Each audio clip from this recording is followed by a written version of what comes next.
le Grand Prix de Saint-Marin qui traditionnellement se dispute maintenant sur ce circuit de Imola au cœur de l'Émilie-Romagne à une trentaine de kilomètres de Bologne. Imola où une foule sans doute record est accourue pour célébrer Ferrari, on l'a dit, et pour vibrer aux exploits des 26 qualifiés de cette épreuve, une épreuve qui verra, vous l'avez dans l'image maintenant, une nouvelle fois Ayrton Senna au volant de sa McLaren Honda s'élancer de la pole position. C'est la 31e fois que Senna partira de cette position privilégiée. Il est donc maintenant à 2 pôles du record de Jim Clark, un record qu'il devrait égaler, voire battre cette saison. Et puis Ayrton Senna partagera la première ligne avec son coéquipier Alain Prost. Alain Prost qui ce matin lors du warm-up a été plus rapide que Senna de 5 millièmes de seconde, ce qui à une moyenne de 208 km/h représente une différence de 3 cm.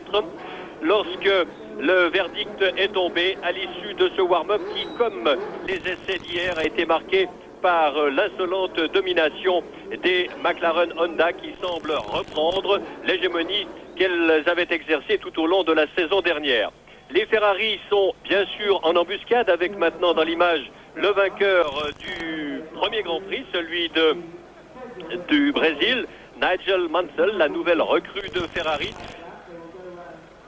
qui a fait mieux que son coéquipier. Where we join James Hunt and Murray Walker. Good afternoon and welcome to a very sunlit Imola for the San Marino Grand Prix. Well, to say that the atmosphere here is one of excitement and tension would be a masterpiece of understatement. Because, as you've just heard, Ayrton Senna in pole position ahead of Alain Prost are 1.5 seconds faster than Nigel Mansell, the victor in Rio, in his Ferrari, who has outpsyched his teammate Gerhard Berger, who you see there in Ferrari number 28, and who is in 5th position on the grid, with Riccardo Patrese between Mansell and Berger. Now, the big question here is, have McLaren and Honda, who were stung by their defeat in Brazil and who have spent 8 days here at Imola prior to the official practicing, developing modifications to the Honda engine, to the car's suspension, to the car's brakes and various other things, broken the domination that Ferrari had over them in the one race at Brazil. At the moment, it is looking like it. But practice is one thing and racing is another. Ferrari have their automatic gearbox. They have been working very hard on it since Brazil, and there are very definite improvements. That is Alessandro Nannini, incidentally, who is the top V8 powered driver on the grid. He is in 7th position, the Italian, in the Benetton Ford. And by the way, the new Benetton with its Ford engine is being tested all next week. So we'll hope to see that in Grand Prix racing very soon. That is 3 times world champion Nelson Piquet in the Lotus with its Judd V8 engine. And Piquet is in 8th position on the grid. But 9th, an incredible and very well-deserved 9th, is little Alex Caffey, the Italian, who actually had to pre-qualify. Some 13 drivers have to pre-qualify before they're even allowed to take part in the official practice, and of those 13, only 4 go forward. Well, Caffey not only got into practice, but he qualified 9th. There's another big surprise. Olivier Gouillard, the Frenchman, 3 seasons in Formula 3000. This is his first year in Formula 1.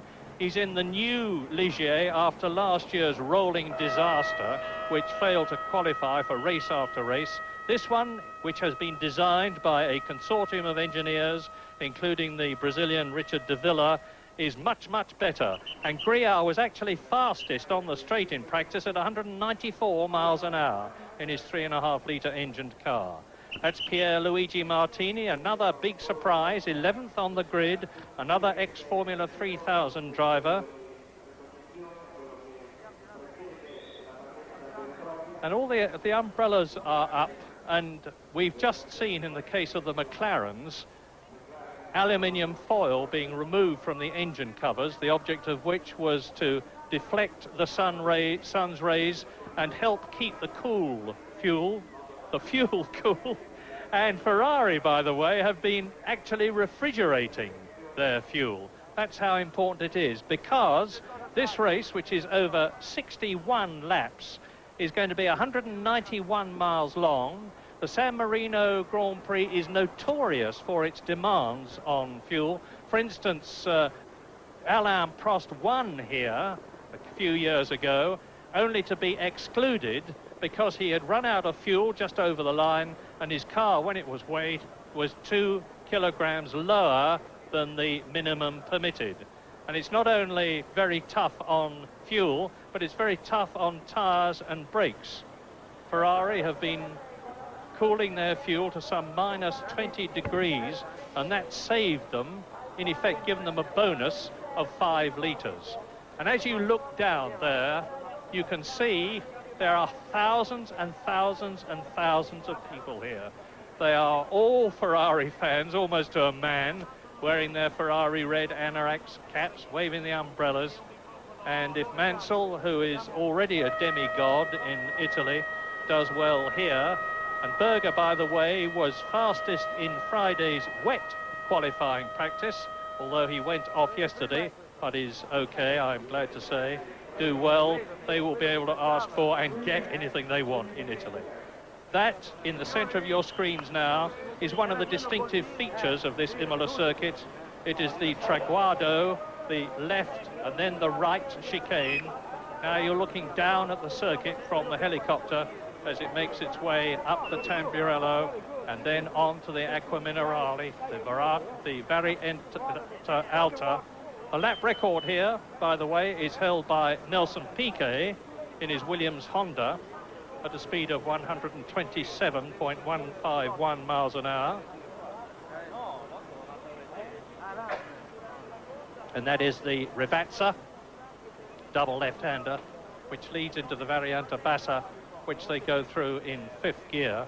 And the high speed they'll be doing here after they've left the start and finish line and gone up towards the Tosa is over 190 miles an hour in the 3.5 litre normally aspirated engined cars.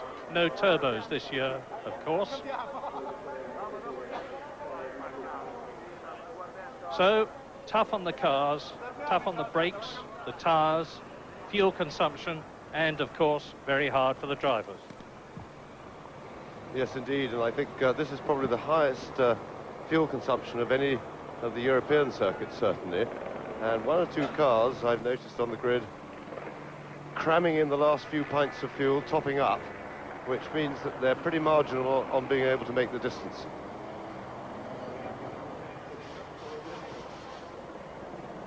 Now, as you look down on the grid, you see the 2 red and white McLarens with their Honda engines in the front row. The start is going to be absolutely vital here. We know that not only in practice, but also in the warm-up this morning, where the cars are mostly nearly under race conditions, with fuller tanks, if not full tanks, the McLarens were 1.5 seconds faster over a lap than the Ferraris. So if Senna and Prost can get a good start, and last year Prost had a terrible start, dragged when the lights changed to green and was right down in about 9th position at the end of the first lap, fought his way through to 2nd at the end of the race, but by then, of course, Ayrton Senna had made the break and was well on his way to score his first win for McLaren. That was in 1988. So on the right of your screen, just slightly forward of Alain Prost, Ayrton Senna. Behind him is Nigel Mansell. Now they're going away for the final parade lap. Now they're going round the Tamburello. This is a long drag, and they'll go round that at 6th gear on the racing lap, that sweeping left-hander. They're making their way up towards the top right corner of your screen, which is the famous Tosa bend. They start in 2nd gear, come out of it at about 95 miles an hour, change up into 3rd, and then on their way up towards the Piratella. They're at the highest part of the circuit when they are there. You're looking at them now as the camera swings right, and you look uphill towards the Piratella, the left-hander. This is it. 4th gear in, 5th gear out, 155 miles an hour. Now you're about to see why Imola is so demanding on brakes, because they're plunging downhill in race conditions at about 150 to 155 miles an hour, lining themselves up to go through the left and then the right of the Acqua Minerale, which they take at about 105 miles an hour in 2nd and 3rd gears. They're out of it now, climbing again with the grandstands on their left, up towards the Variante Alta, which is right and left. That's where Berger, incidentally, went off in practice with no real damage. Now downhill again, down towards the Rivazza, a double left-hander, in 2nd gear, 95 miles an hour, up into 3rd, then up into 4th. That's the first part of the left-hander. Now they come out of that at about 150 miles an hour, up into 5th gear, keeping hard on the throttle, down to the Variante Bassa, sweeping right-hander, which leads into the Traguardo, another chicane. And that itself leads into the start and finish straight, and the assembly of the grid. And once again, Ayrton Senna, with all his experience, as they go through the Traguardo. Senna's got a lot of experience now of leading the field round. This is his 31st pole position. Only one man has scored more, and that's the late, great Jim Clark, who scored 33. Senna leading up, followed by Prost, who will be starting from slightly to the right in the 2nd row. Now watch Nigel Mansell. Remember that Mansell will be starting on the clutch, as will Berger behind him. But from then on, their 7-speed gearboxes will be automatically controlled.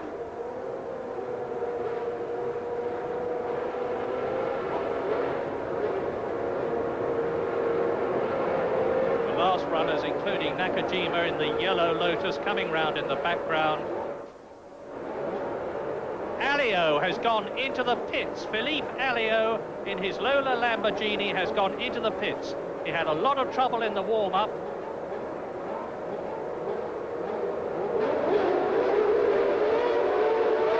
The San Marino Grand Prix is go. Senna leads, Prost 2nd, Mansell 3rd, Berger in 4th position, and Patrese. Now, already the 2 Ferraris are jostling with Patrese. Very short red light then before we got to the green, and Mansell is having a look down the inside of Prost, got a wheel on the grass there, but a clean start. Everybody cleanly away. Senna, puff of smoke there as he locked his left front wheel going into the 2nd gear left-hander. And away up the hill, and a glorious noise it is, hearing proper racing engines again after those turbos.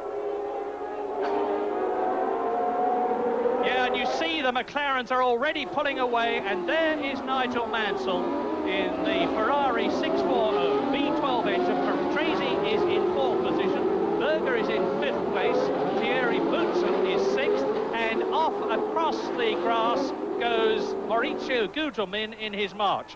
But Senna and Prost have really got the hammer down. What they're trying to do now is build a cushion.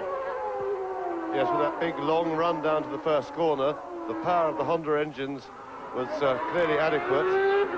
But the 2 McLarens, the start that they particularly needed, and a matter of interest, the start that we really didn't need, because their superiority in practice anyway was absolutely huge, and it looks now as if they really will be able to drive away from the others.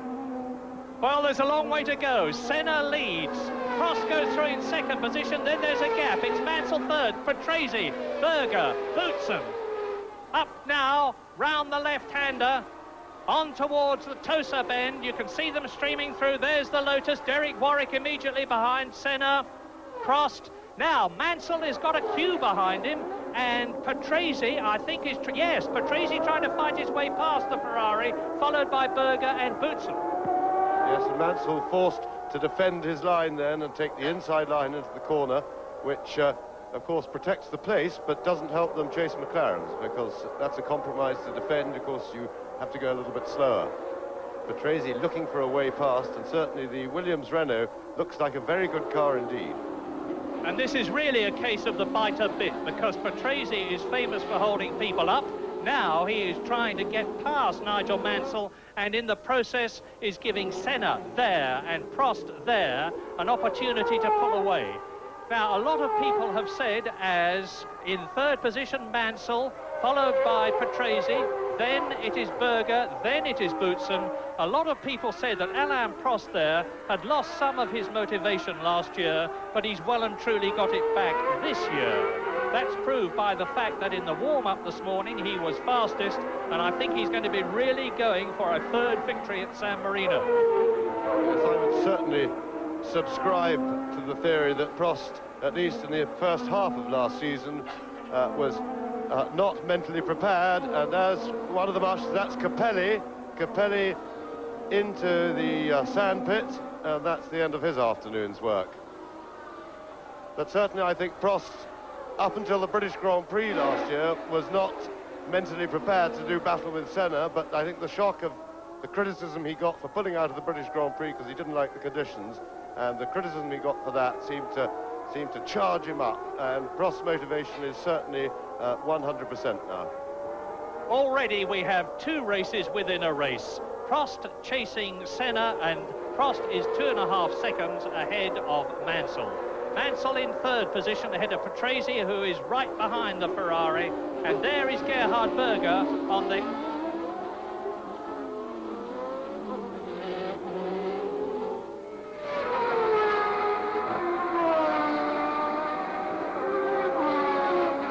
Cathy is 11th, Larini is in 12th position, and Johnny Herbert is up to...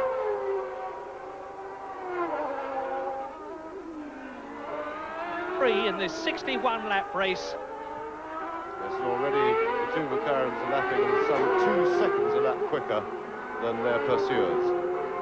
What will be interesting now is to see if Berger is quick enough on the straight once they come across the start-finish line, the long run now that they're about to start on, whether Berger has got the straight line speed to do anything about Patrese's Williams. Certainly the Renault engine looks pretty powerful. Although Ferrari's engine probably isn't quite as powerful. Oops, and big problems. That was something broken on the car for sure. Big crash by Berger. Without any doubt, it went straight on. And, oh, heavens above. This is dreadful. This is the... There are no words that can add to this appalling picture. A car off. And thank heavens there is a fire tender on the spot immediately. The drivers at least have pure air piped through to their helmets due to a special valve, and the fire is out. There is some relief. Now they must keep those fire extinguishers going. Yes, the fire is out for the moment, but Berger must have been hurt in that because the car is the right way up, and if he hadn't been injured, I'm sure he would have hopped out. So this is very, very, very worrying moments. This is the worst possible thing that you can have happen in a motor race. Cars have got so safe, conditions have got so safe, the organisation is so good that nowadays you don't expect them to be hurt. But bad news, the red flag is out. The San Marino Grand Prix is being stopped, has been stopped on the 4th lap. And here's a replay. You see the Ferrari going off there, onto the grass, into the wall. Yes, and you see that, in fact, something broke on the car because it just went straight on. The car did not respond at all to Berger's turning the corner, and that was a very heavy impact. Remember, Nelson Piquet last year or the year before had a similar accident at the same corner. Piquet also had a failure on the car, and the car went straight on. A very heavy impact. Well, we feel that it's right not to stay at Imola. La voiture prend feu telle une bombe de napalm. Évidemment qu'avec, il y a encore à ce moment-là, après 3 tours, il y a encore pas loin de 200 litres d'essence. Et malgré les structures déformables des réservoirs, ce sont des réservoirs calqués sur ceux de l'aviation.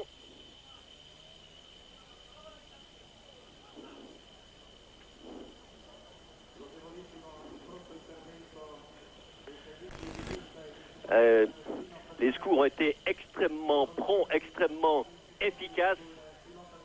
Reste à savoir l'état de santé de Gerhard Berger. Un choc d'une extrême violence, car il faut dire qu'à cet endroit-là, les voitures sont encore en accélération. On passe la 6e ou la 7e pour la Ferrari, à peu près au moment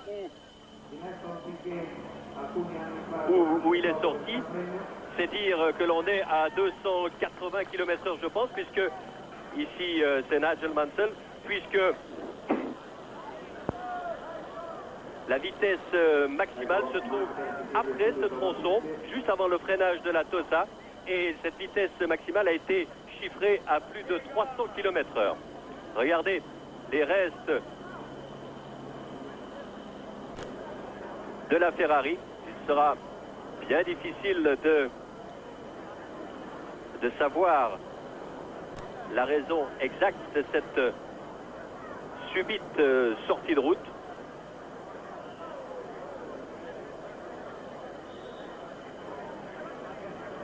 La trace de l'impact.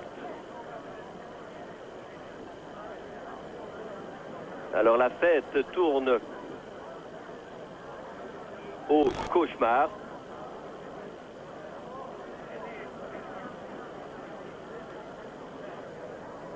Et la seule chose qui compte maintenant est de savoir ce qu'il advient du malheureux pilote autrichien.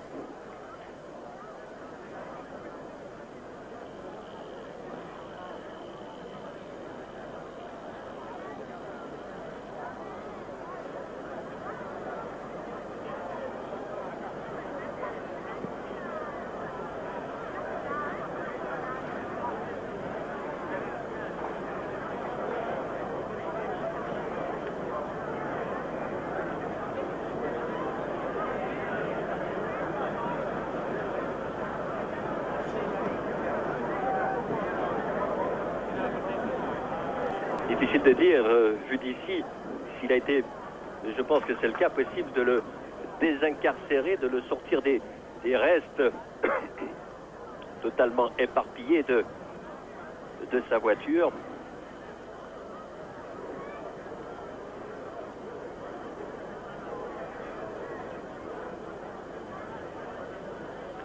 Comme vous, nous sommes dans l'expectative.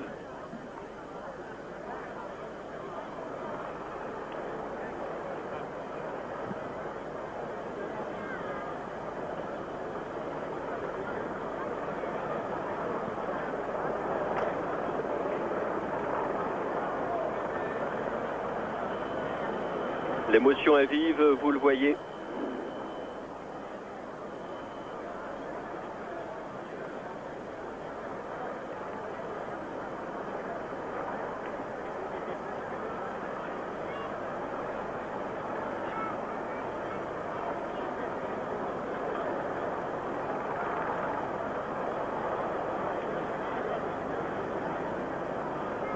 Alors nous sommes, comme vous, dans l'expectative, et Christian Felbaum, qui est à mes côtés, va partir aux nouvelles.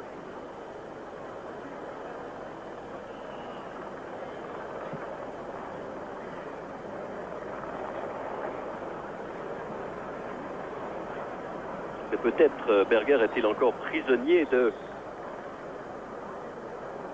la carcasse de sa machine.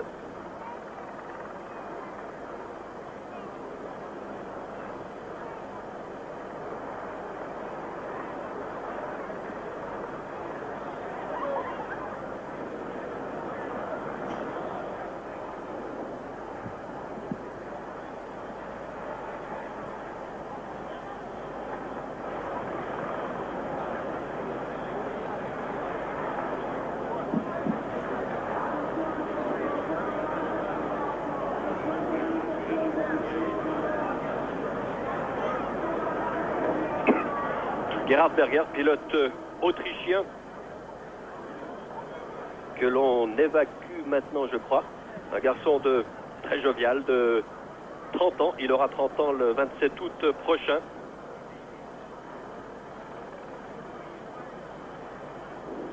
Et vous voyez que... Voilà, on l'évacue maintenant. Il a même l'air conscient, Berger.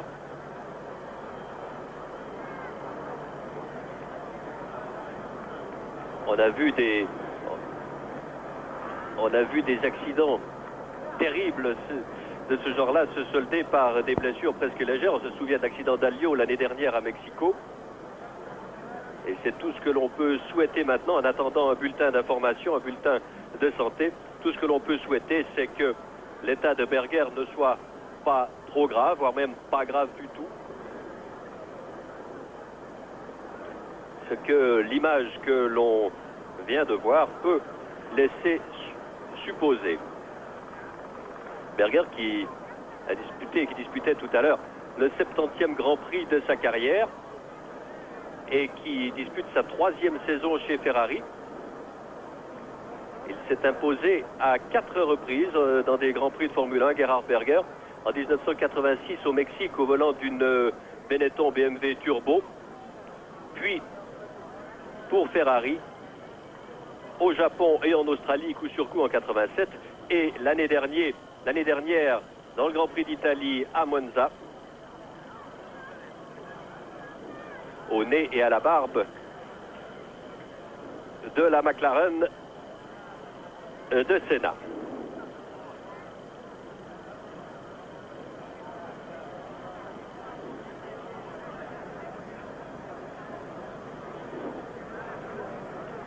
Il y a un silence extrêmement pesant.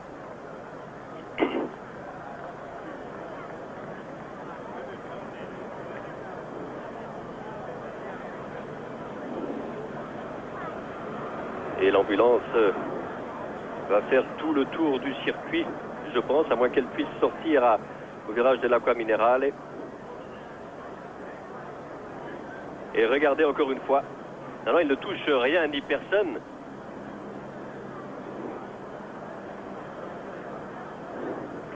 Je pense que seul Gerhard Berger pourra expliquer lui-même ce qui s'est passé. Est-ce cette boîte révolutionnaire? Est-ce tout à coup une suspension qui s'affaisse?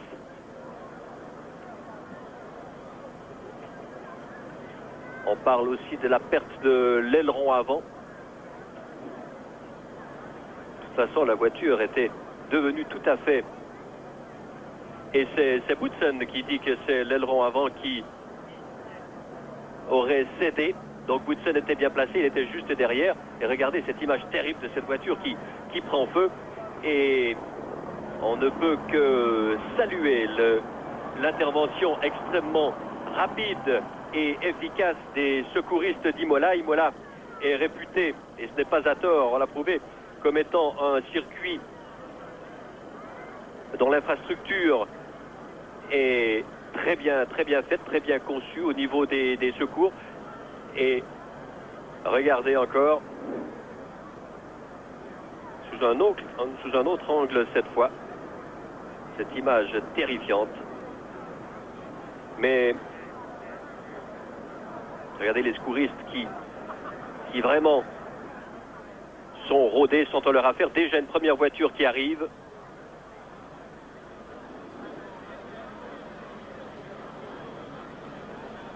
Et ce feu qui pourra être éteint dans les meilleurs délais. On l'a vu sur l'image de tout à l'heure, mais il faut rester tout de même très prudent dans les diagnostics. Il semblait que Berger ne soit pas trop atteint. Il donnait même l'impression de bouger la tête, d'être conscient.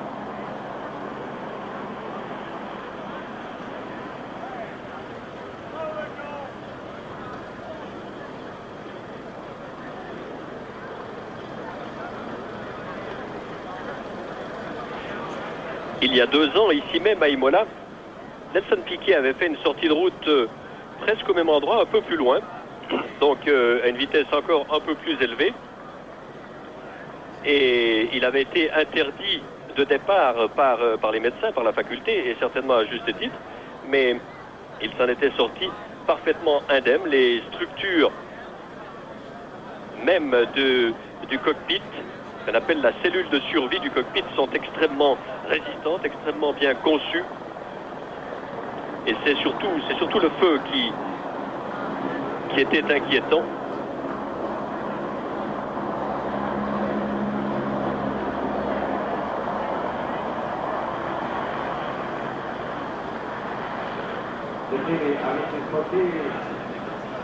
Alors l'ambulance termine son tour de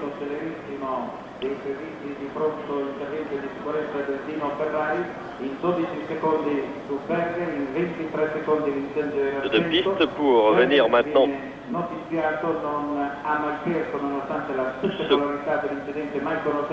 s'immobiliser, je pense, auprès de l'hélicoptère. Peut-être Berger sera-t-il dans un premier temps examiné au petit centre hospitalier qui est ici. Le public applaudit peut-être, on n'a pas entendu l'annonce du speaker.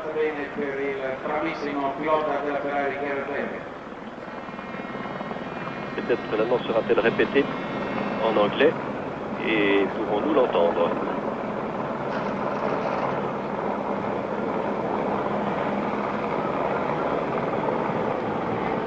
Oui, alors on nous confirme que c'est bien à la suite de la perte de l'aileron avant que la Ferrari de Berger a perdu toute son adhérence. C'est le témoignage de Thierry Boutsen qui nous est communiqué par nos amis de la télévision belge. Témoignage de Thierry Boutsen qui a assisté, qui a vu de très près et qui a pu donner ses explications.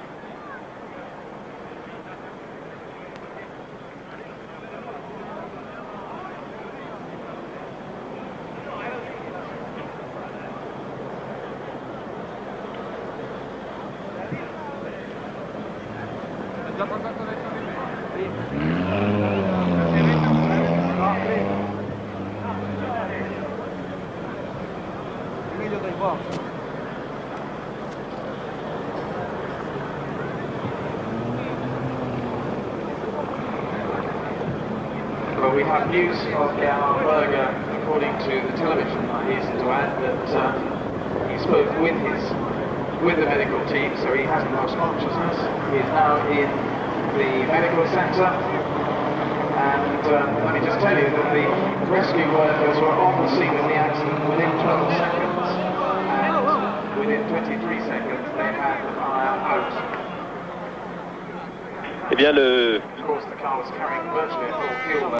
speaker de langue anglaise confirme l'impression qui était la nôtre sur la base des images et précise que Gerhard Berger est conscient qu'il n'a jamais perdu connaissance et que son état ne devrait pas inspirer trop d'inquiétude. Il précise aussi que les secours ont été sur place 12 secondes après l'immobilisation de la voiture et que le feu a été éteint après 23 secondes. Ce qui permet de souligner une nouvelle fois la nécessité absolue de l'entraînement et du professionnalisme des équipes de secours, comme ce fut le cas ici, dans cette terrible embardée.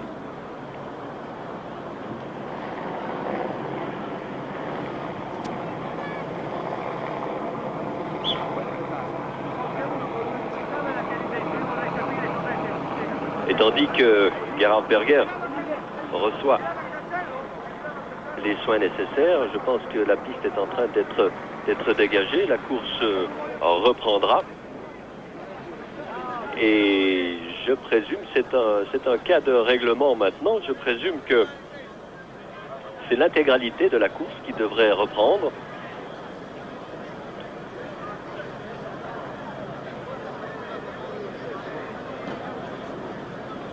On était au début du 4e tour.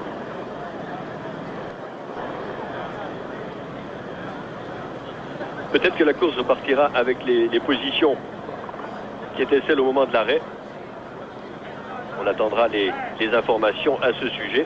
Abbiamo preso adesso dal direttore del Dino Ferrari, l'ingegnere Roberto Dosetto, che Berger parla tranquillamente, non ci sono ustioni, non sembra ci siano lesioni, anzi Berger si preoccupa con i medici che gli tolgano velocemente la tuta in presa di benzina. Insomma, sembra che la situazione di Gerhard Berger, il pilota della Ferrari, sia del tutto ottimale. Eh bien, c'est incroyable et cette nouvelle nous réjouit, le public l'applaudit.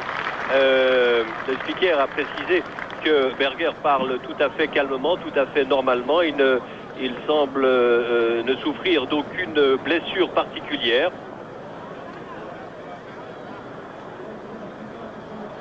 Ce qui tient autant du miracle que de l'efficacité de ces cellules survie que sont devenus les cockpits des voitures de Formule 1.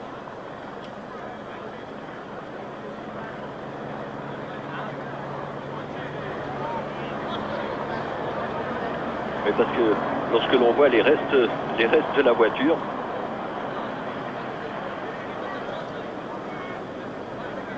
ce n'est pas la première fois, on se souvient, on l'a rappelé tout à l'heure. Regardez encore une fois le choc d'une violence inouïe, une vitesse que l'on peut sans aucun doute estimé à plus de 250 km/h, puisque au passage de la ligne, les voitures les plus rapides étaient chronométrées hier à 247 km/h. On passe encore un rapport supérieur après. Donc j'opterais plutôt pour un 280 km/h au moment de la sortie de route, et peut-être il n'a pas eu le temps de faire grand-chose, peut-être simplement de modifier un tout petit peu la trajectoire pour ne pas heurter le mur de front. Mais au moment de l'impact, la voiture devait être lancée encore à 265-270 km/h.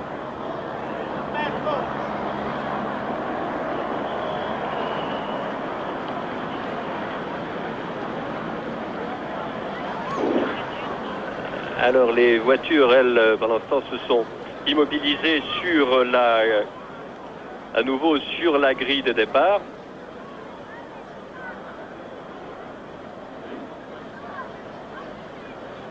Il en est beaucoup plus rassuré en voyant, de voir ces images, en sachant que le pilote est pratiquement indemne.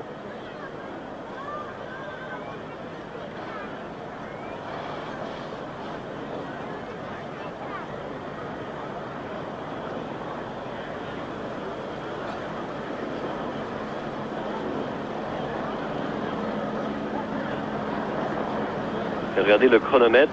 Oui, après 12 secondes, les 14 secondes 98, on est précis. Le premier extincteur est en action.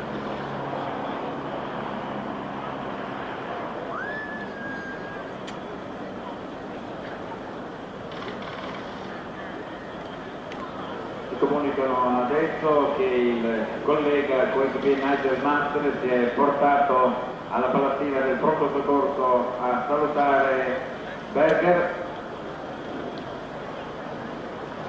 Alors on précise que Mansell s'est rendu auprès de son coéquipier. L'allestimento della pista nel punto di uscita di Berger, subito dopo il rettichino, all'inizio della curva del tamburello.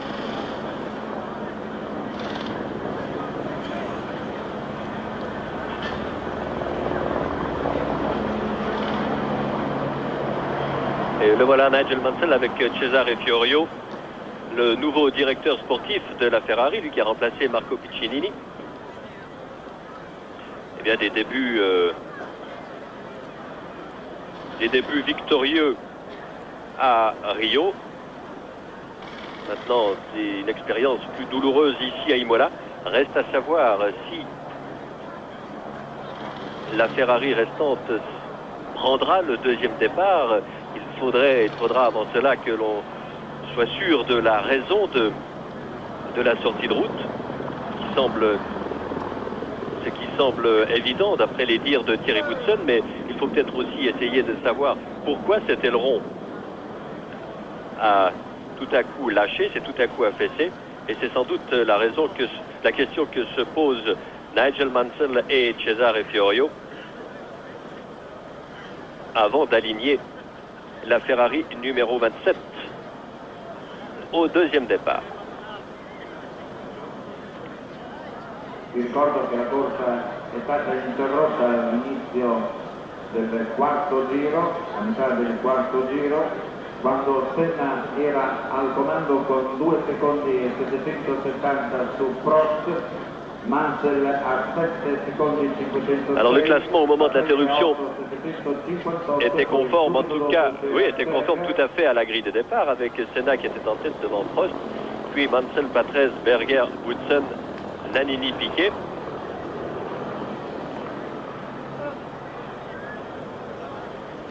Nous sommes bien sûr comme vous dans l'attente d'informations concernant la suite des opérations.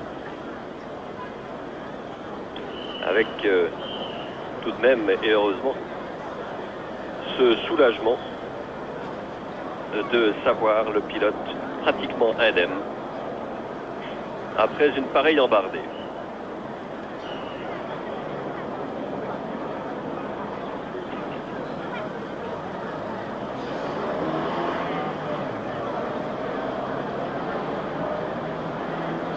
We will restart at 20 past 3 according to race direction. Restart. Alors nouveau départ à 15h20, c'est-à-dire dans une petite vingtaine de minutes. 20 minuti dopo le 15, viene ora comunicato dalla direzione, quindi 20 alle 3, 20 alle 15:20 verrà ridata la partenza, mentre adesso vediamo le immagini della Ferrari di Gerhard Berger.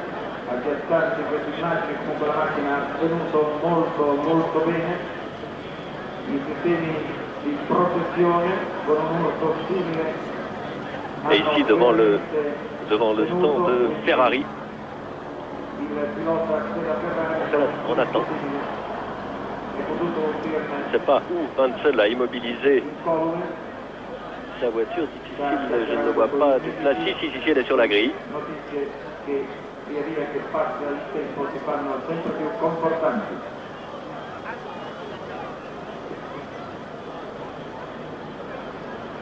Il commissario Zanini subito in zona traguardo. Il commissario Zanini subito in zona traguardo. The first is Terry Guzman, who is directly behind the outside. We said that the Ferrari is not doing it fast.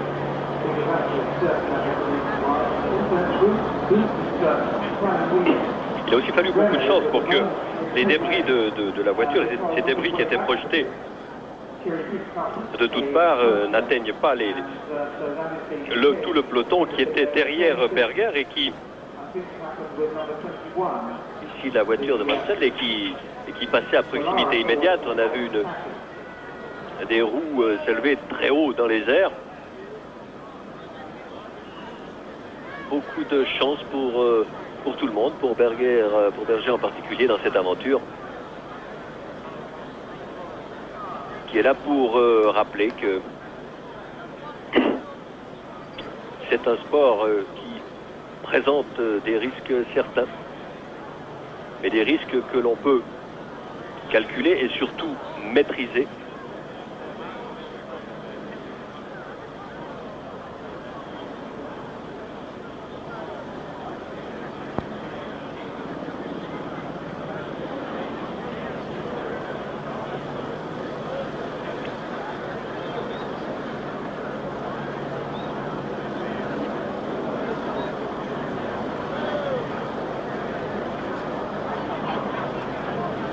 Oui, la question que l'on peut se poser est de savoir si le fait de perdre un aileron avant rend la voiture totalement inconduisible. Eh bien, la chose est évidente, c'est une question de pression d'air, car il n'y a plus d'appui qui se fait sur l'avant.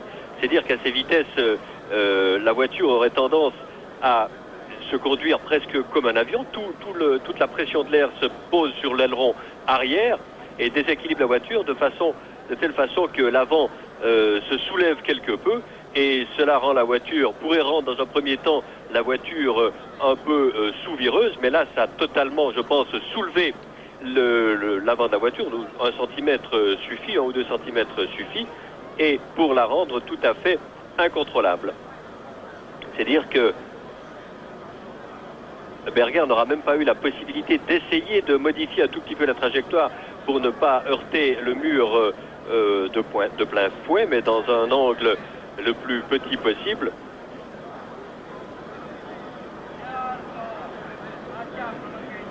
Et ici, la McLaren Honda de Ayrton Senna, puis celle d'Alain Prost. Alain Prost qui est assis là, avec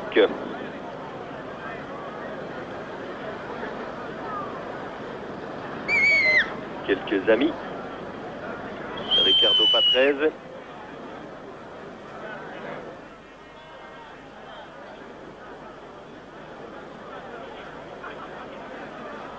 La Ferrari de Mansell. Beaucoup de calme et de sérénité partout.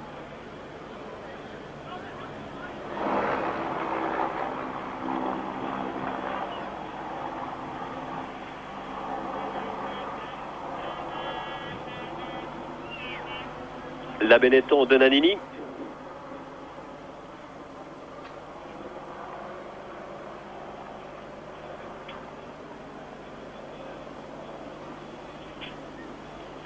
Et nous allons peut-être, si vous le voulez bien, mettre à profit l'attente maintenant pour vous rappeler les principaux changements intervenus durant l'entre-saison et les principaux changements qui concernent le règlement. Tout d'abord, en ce qui concerne les nouvelles équipes, on a enregistré cette année le retour de l'équipe Brabham avec un moteur Judd et des pneus Pirelli, le retour du manufacturier italien également à la compétition, avec les pilotes Brundle et Modena pour l'équipe Brabham. Ici, c'est Andrea De Cesaris que vous voyez. Cette équipe Brabham qui est gérée par un groupe, par un financier suisse. Et puis il y a également l'équipe Onyx Ford qui, elle, n'a pas encore passé le cap des préqualifications. Elle est confiée, les voitures seront confiées à Johansson et Gachot. Et puis parmi les nouveaux pilotes, il faut mentionner les noms de Johnny Herbert, ce jeune pilote anglais qui a surpris tout le monde en obtenant le 4e rang le mois dernier à Rio au volant de la Benetton Ford. Olivier Grouillard, nouveau venu également, pilote français qui a rejoint l'équipe Ligier.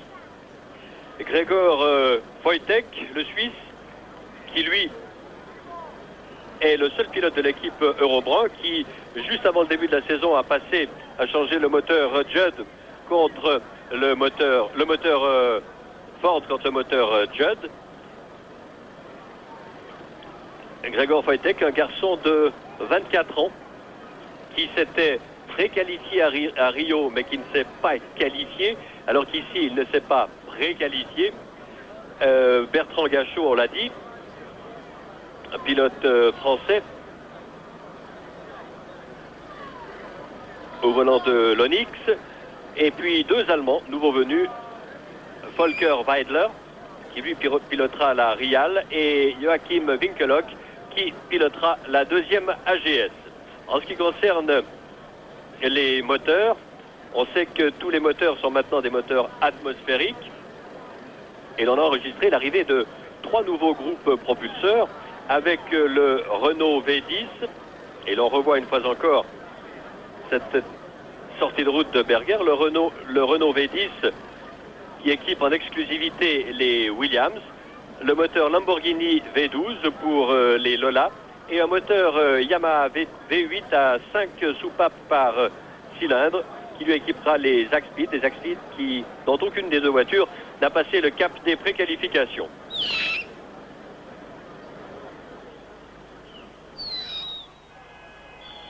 Vous voyez ces roues qui se baladent sur la piste et tous ces débris C'est ici, en plein Tamburello, dans cette grande courbe à gauche,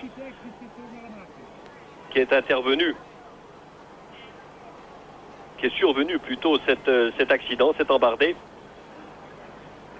Et c'est à la hauteur de la courbe Villeneuve que les vitesses de pointe sont atteintes. Deux impacts, oui, pour la Ferrari qui a tout de même rebondi quelque peu.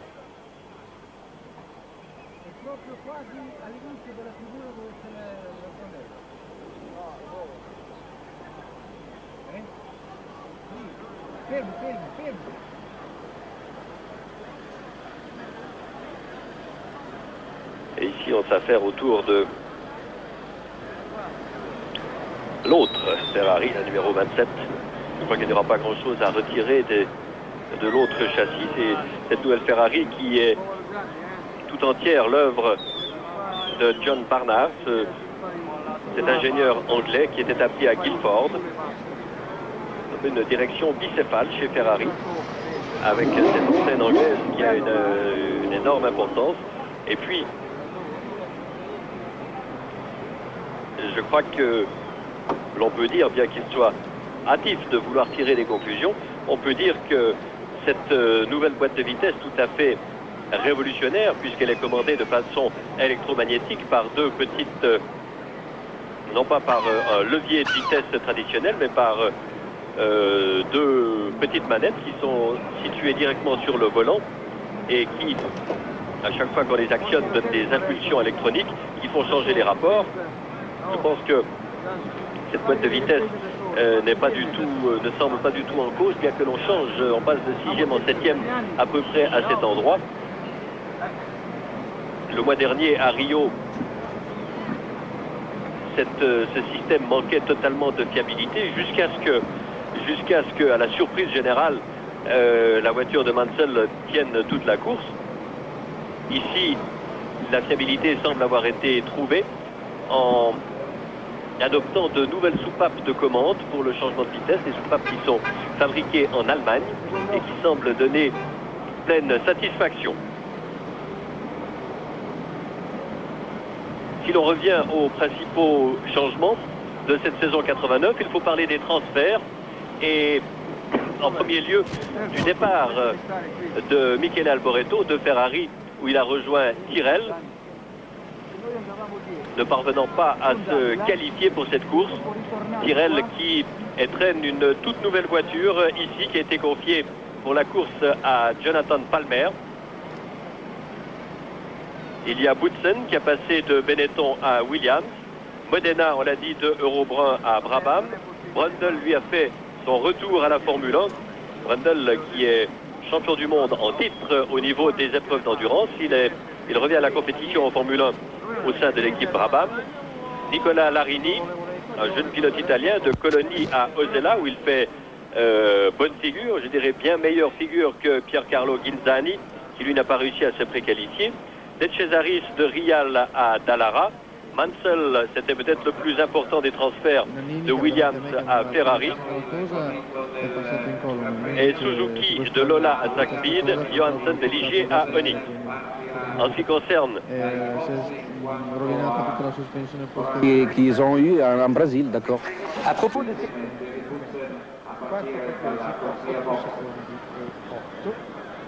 Alors le soutien officiel annonce que si bien Boutsen que Caffi, je crois, partiront de la liste des stands.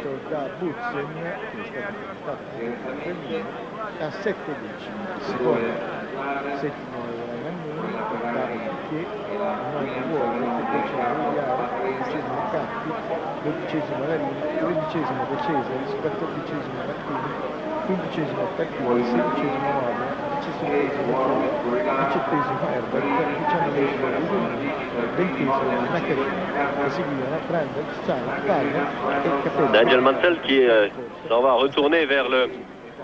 Il a l'air un peu effondré, mais c'est toujours un peu son attitude à Nigel Mansell, mais là il a l'air particulièrement soucieux. On peut le comprendre, de même que on comprend qu'il veut absolument savoir le pourquoi de cette sortie de route avant de remonter dans la Ferrari. Car si cela devait être une défectuosité d'ordre général, d'ordre même conceptuel, ce serait évidemment pour lui extrêmement périlleux de reprendre le départ.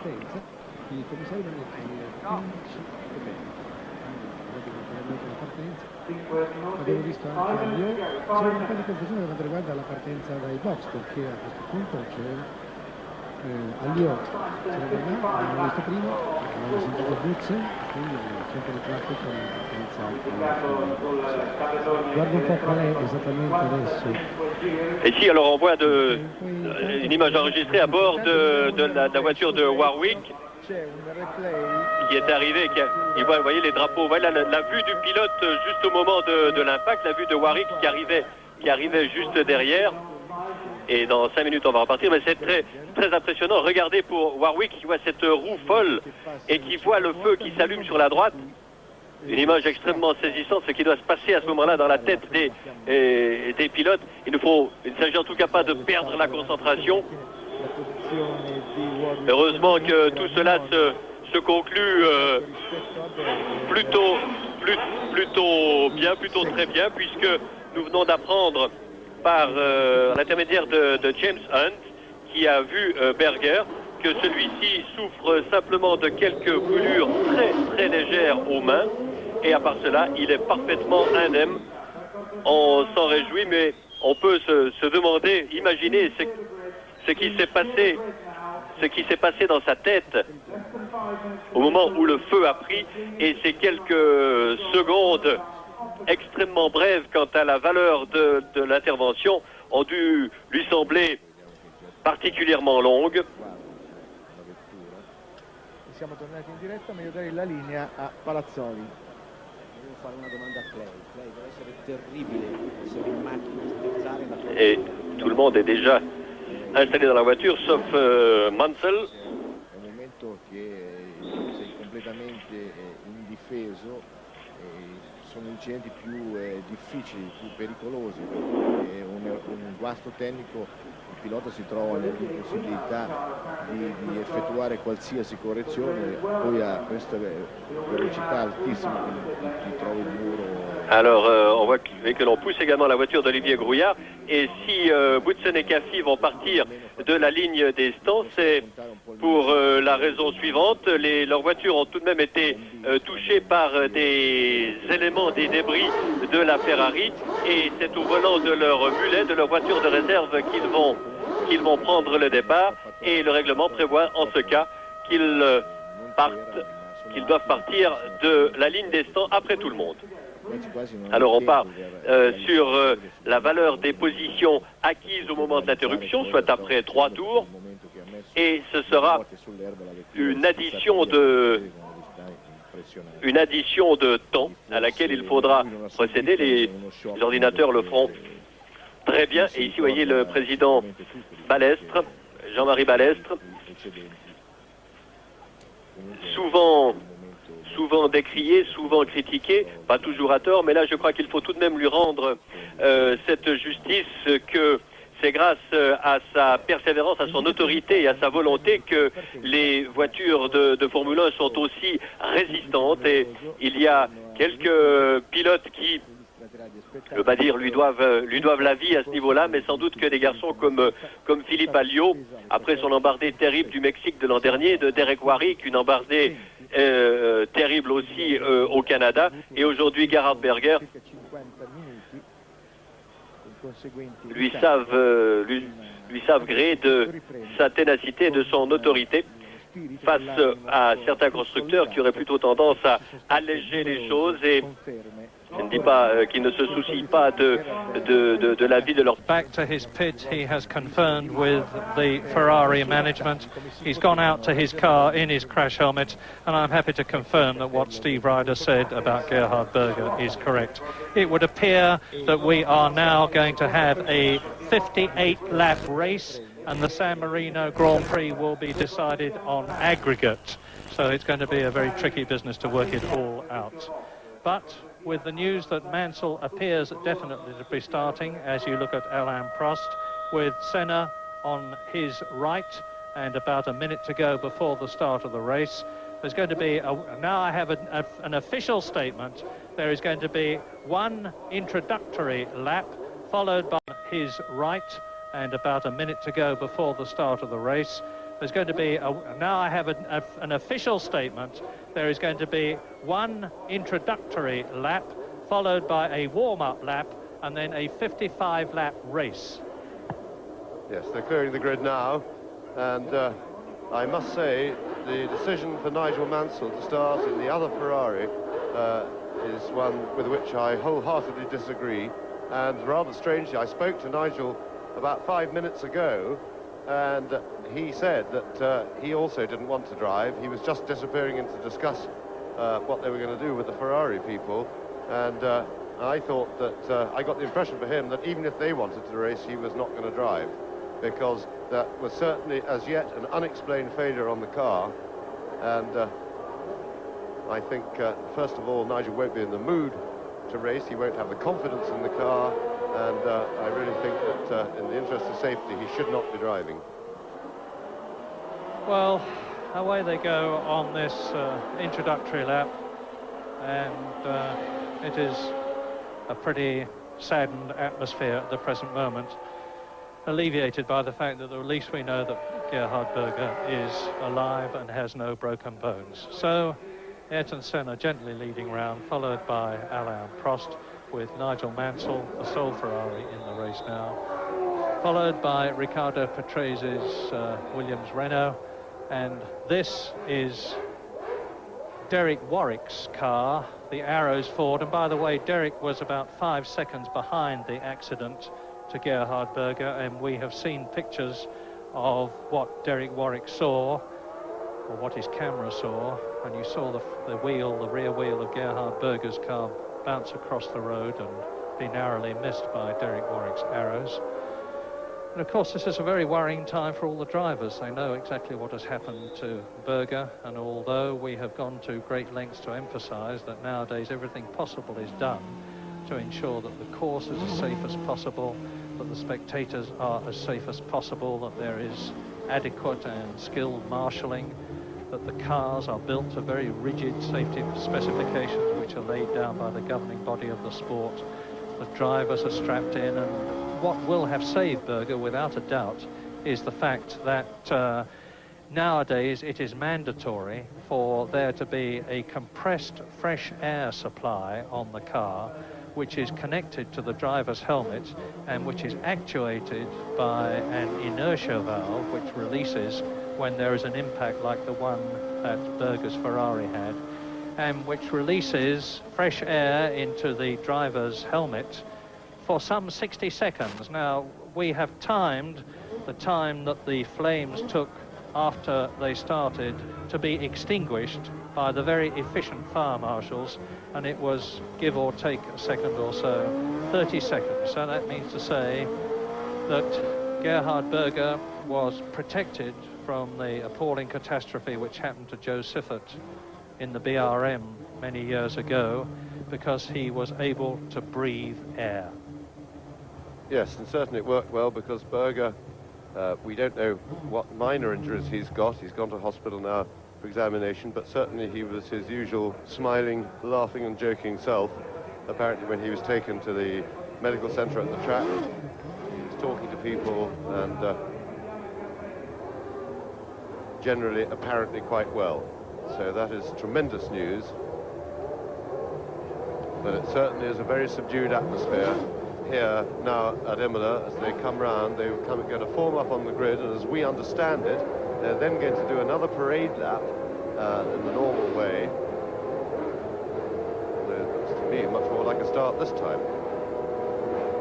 Well, very quickly, and we'll keep an eye on it, for those of you who've got pencil and paper handy, because this is going to be a 55-lap race, but the result being decided on an aggregate, and this is indeed a start. So, watch for the lights. For the second time, go. And Prost leads away. Senna second, Patrese up to third. Mansell momentarily back, now into fifth position, because the Benetton has gone forward and Derek Warwick is well up. And that is very significant for the in-house McLaren race, that Prost made a fabulous start, but Senna is attacking, and he's got the inside line for the corner. And Senna outbreaks Prost at the end of the drag away from the start. And so the two McLarens are back in line astern in the same order that they were, with some 3-second advantage to Senna from the first race. Clean start. Senna, Prost, Patrese, Nannini up into 4th place. There is Nigel Mansell in the Ferrari 5th. Nelson Piquet up into 6th position, and before he was down in 8th position. And they stream away now, coming up to the Variante Alta, which is about 2/3 of the way round the first lap. Already it is a two races in one. The two McLarens in front, Ayrton Senna ahead of Alain Prost in 2nd place. Then Riccardo Patrese in the Renault V10 powered Williams, Nannini, Mansell, Piquet, Derek Warwick. That is De Cesaris in the Dallara.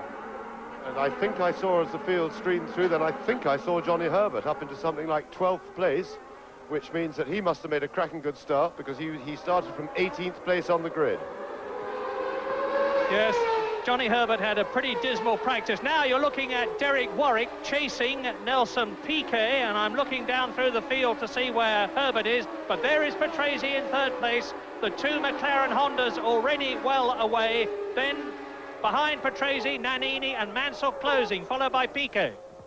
And Herbert was in 12th, he's now up to 11th, and Johnny Herbert seems to be charging from quite a lowly grid position. And Johnny Herbert, I'm glad to say, is walking much better than he was in Brazil. But there is the race, the 2nd race, because already the McLarens are well away, and it's Riccardo Patrese, the man who is now the most experienced Grand Prix driver of them all. This is his 178th Grand Prix, in 3rd position. And you were looking at the caption then, which gave you the positions after the previous race. So there goes Prost. Here is Patrese, chased by Nannini in the Benetton Ford. That is Nigel Mansell in 5th place. They're coming down to the Rivazza, and you can see the gap between Prost, Patrese, Nannini, Mansell, Nelson Piquet, Derek Warwick, and incidentally Satoru Nakajima in the warm-up in the 2nd Lotus went extremely well this morning. Now they're streaming through to complete the lap. Senna goes through, long gap, Prost, long gap now. Then it's Patrese, Nannini, no change there. There is Derek Warwick in the Arrows Ford. We've got a camera on that car, and hopefully we'll be seeing some pictures from it soon. And now we are into the 3rd lap of this restart as Mansell goes through and attacks Alessandro Nannini successfully, who fights back as they go round the left-handed Tosa bend, climbing up towards the Piratella. Mansell moves across to protect his position. Nannini re-attacks. Piquet is behind them. Senna is leading, Prost is 2nd, Patrese is 3rd. Mansell is now in 4th position and pulling away from Nannini. Sparks flying from the back of the Ferrari. What's interesting now was to see that Nannini got out of that 2nd gear corner rather quicker than Nigel Mansell on straight acceleration up the hill. Mansell was able to out-drag Nannini, which would indicate that the Ferrari engine isn't that bad, because it would appear to have more power than the Cosworth in Nannini's car. We know that Ferrari aren't running a lot of wings, so seeing Mansell pass Nannini on the straight wasn't a surprise, but it was interesting to see that on pure acceleration that the Ferrari had the upper hand. And that's one of the Ligiers being parked. Now, I'm delighted to tell you that thanks to an extremely efficient computer, I'm going to be able to give you, as this race goes forward, the actual aggregate situation. At the present moment, after 6 laps, Prost is some 4.8 seconds behind Ayrton Senna. There you see Nigel Mansell, Riccardo Patrese, who is following hard, is actually in 4th position on aggregate. But there goes Prost. There is Riccardo Patrese. There is Nigel Mansell. And Mansell, shrugging off whatever feelings he may have about Berger's crash, is grimly setting about this race. He has caught and passed Nannini, and now he's closing on Patrese. That is one of the Minardis in the pit. There is Alessandro Nannini, who had such a fight with Nelson Piquet last year. Piquet in the Lotus Honda last year, the Lotus Judd this year, and the V12 Ferrari is going well. There is Patrese, and Mansell is catching him visibly. Yes, well, Mansell, as we all know, is through and through a racer, and it's quite clear, just from looking at him, that he's forgotten all about what's gone before, and that's normal when the green light goes on, everything else becomes irrelevant. And I just keep my fingers crossed and hope and pray that everything will be all right for Nigel, because I still don't agree that he should be with the decision to run him in the race. Meanwhile, Johnny Herbert is charging. He's up into something like 10th place on the road, and at the moment on the combined aggregate score he's in 14th place. Now you're going to have to bear with us. It's going to be very confusing for you and for us as we try and tell you what is happening here in this race and on the aggregate. But the important thing in this race is that with Senna leading it, with Prost fighting back because he's definitely gained ground on the Brazilian, Riccardo Patrese is in 3rd position, but he's not going to be for very much longer because Mansell is catching him. Nannini is in 5th position. There's Piquet 6th. Derek Warwick is in 7th place, and that is Larini in 8th position, with De Cesaris 9th and Eddie Cheever in the second arrows in 10th position, and Johnny Herbert there in the yellow and blue Benetton is in 11th place on the road here. Terrific drive already by this brilliant little Englishman who finished 4th in his first Grand Prix in Brazil. And of course he's got the 1988 Benetton, which is reliable, last year's Ford DFR engine, which is strong, and so is Mansell's semi-automatic gearbox Ferrari. See the way he is catching Patrese. Yes, indeed, and Mansell, of course, is already in 3rd place on the combined score, but he'll want to get 3rd on the road, and that looks like trouble from Derek Warwick's car. A nasty puff of smoke out of the back of Warwick's car, and I'm afraid that in my book that means only one thing, that his days are numbered, and that the car is blowing oil out, and it's only a matter of time before Derek Warwick's race is run. He's certainly going very well indeed, and that'll be a great shame. And meanwhile, Herbert is absolutely flying in this race. He's got it together because he had a very troubled practice and only qualified something like 22nd or 23rd on the grid as Mansell presses Patrese. And he'll find Patrese a bit more of a handful to pass, I fancy, than he did Nannini. Start off with the Renault engine, has a little bit more power. And Patrese is a notoriously wide person when it comes to overtaking. Those numbers that you saw along the bottom of the grid were the race numbers in their race positions, and you saw that Riccardo Patrese there was behind Nigel Mansell. The reason being that's the aggregate situation. He's just ahead of him now as they go down towards the Rivazza again. And I think that by the time they come out of the Traguardo, which leads into the fastest part of the course, the left-handed Tamburello, and the climb up to Tosa, Nigel Mansell, who seems to have more power with the V12 Ferrari engine than Patrese has with the V10 Renault engine, will be in a passing position. He needs to be right up close behind the Renault to benefit from its slipstream and come out. He's not close enough yet, but he's getting there. Yes, it'll be interesting to see just how these two cars compare on the straight. One has to guess, but one would hazard the educated guess that the Williams is running a fair bit more wing and a bit more downforce than the Ferrari, and therefore theoretically will be less aerodynamically efficient in a straight line. Mansell certainly pressing him under acceleration up the hill, but he will need to get very, very close to him over the start-finish line to get the benefit of the tow down the long straight, the long run down to turn 1. And it's not going to be very much longer before that happens. but on aggregate now, and I emphasise that this is on aggregate, Senna is leading Prost by 4.7 seconds.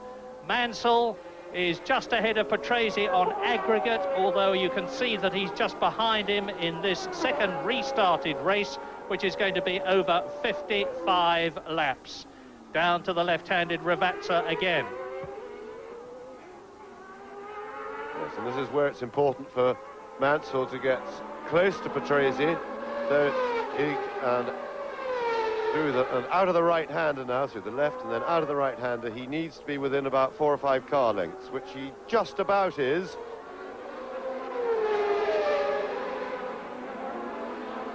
He's certainly picking up the toe there, having the benefit of a hole in the air being made by the Williams ahead of him, but I don't think he's close enough this time. It's hardly surprising that our Italian producer is favouring Mansell, not only because he's in an Italian Ferrari and won in Brazil, but because Senna and Prost are out on their own in front. Senna now some 4.5 seconds ahead of Prost on aggregate, and Prost is some 14 seconds ahead of Mansell on aggregate, as the Englishman once again tries to get to grips with Patrese's Williams Renault. Yes, and of course, remember, the Italian producer, of course, Patrese is an Italian driver, as well as Nigel being in an Italian car, so this is the battle for them.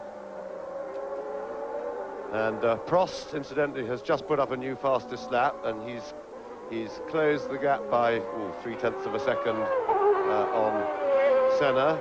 It's down around 4.5 seconds now. And an astounding fact is that Johnny Herbert, one of the heroes of Brazil in his first Grand Prix drive, who started 23rd on the grid here at Imola, is 10th on the road.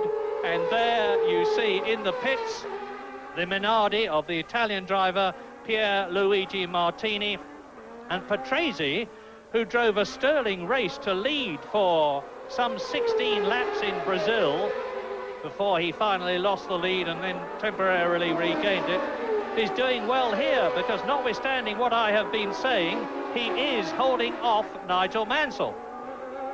Yes, and looking at them, I would say that the Renault V10 has more power than the Ferrari engine, because Patrese is able to run ahead of Mansell on the road without losing any ground, despite the fact that the Ferrari's got the hole in the air to go through, and there is the other Williams of Boutsen, and that's...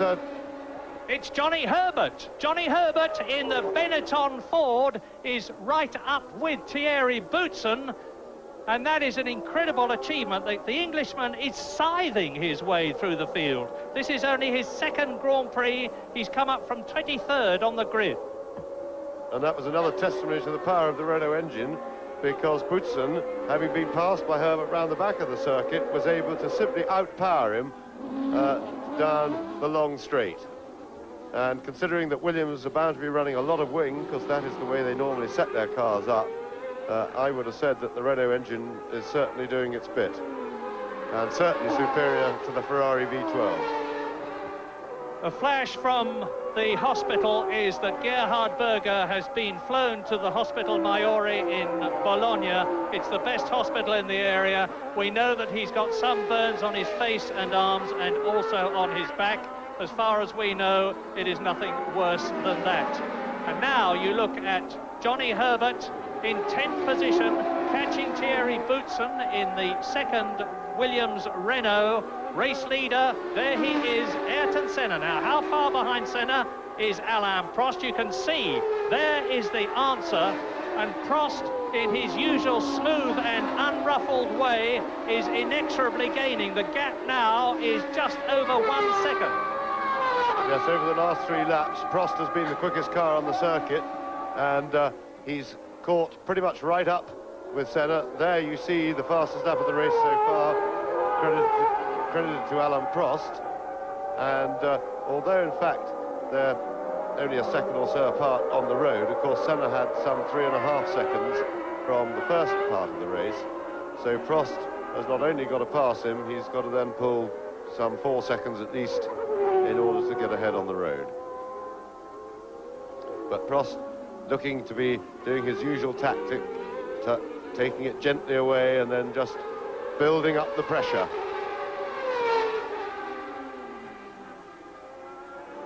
So now on aggregate, I emphasize, Ayrton Senna from Brazil is leading Alain Prost by 4 seconds. That's taking into account the first race, which was stopped.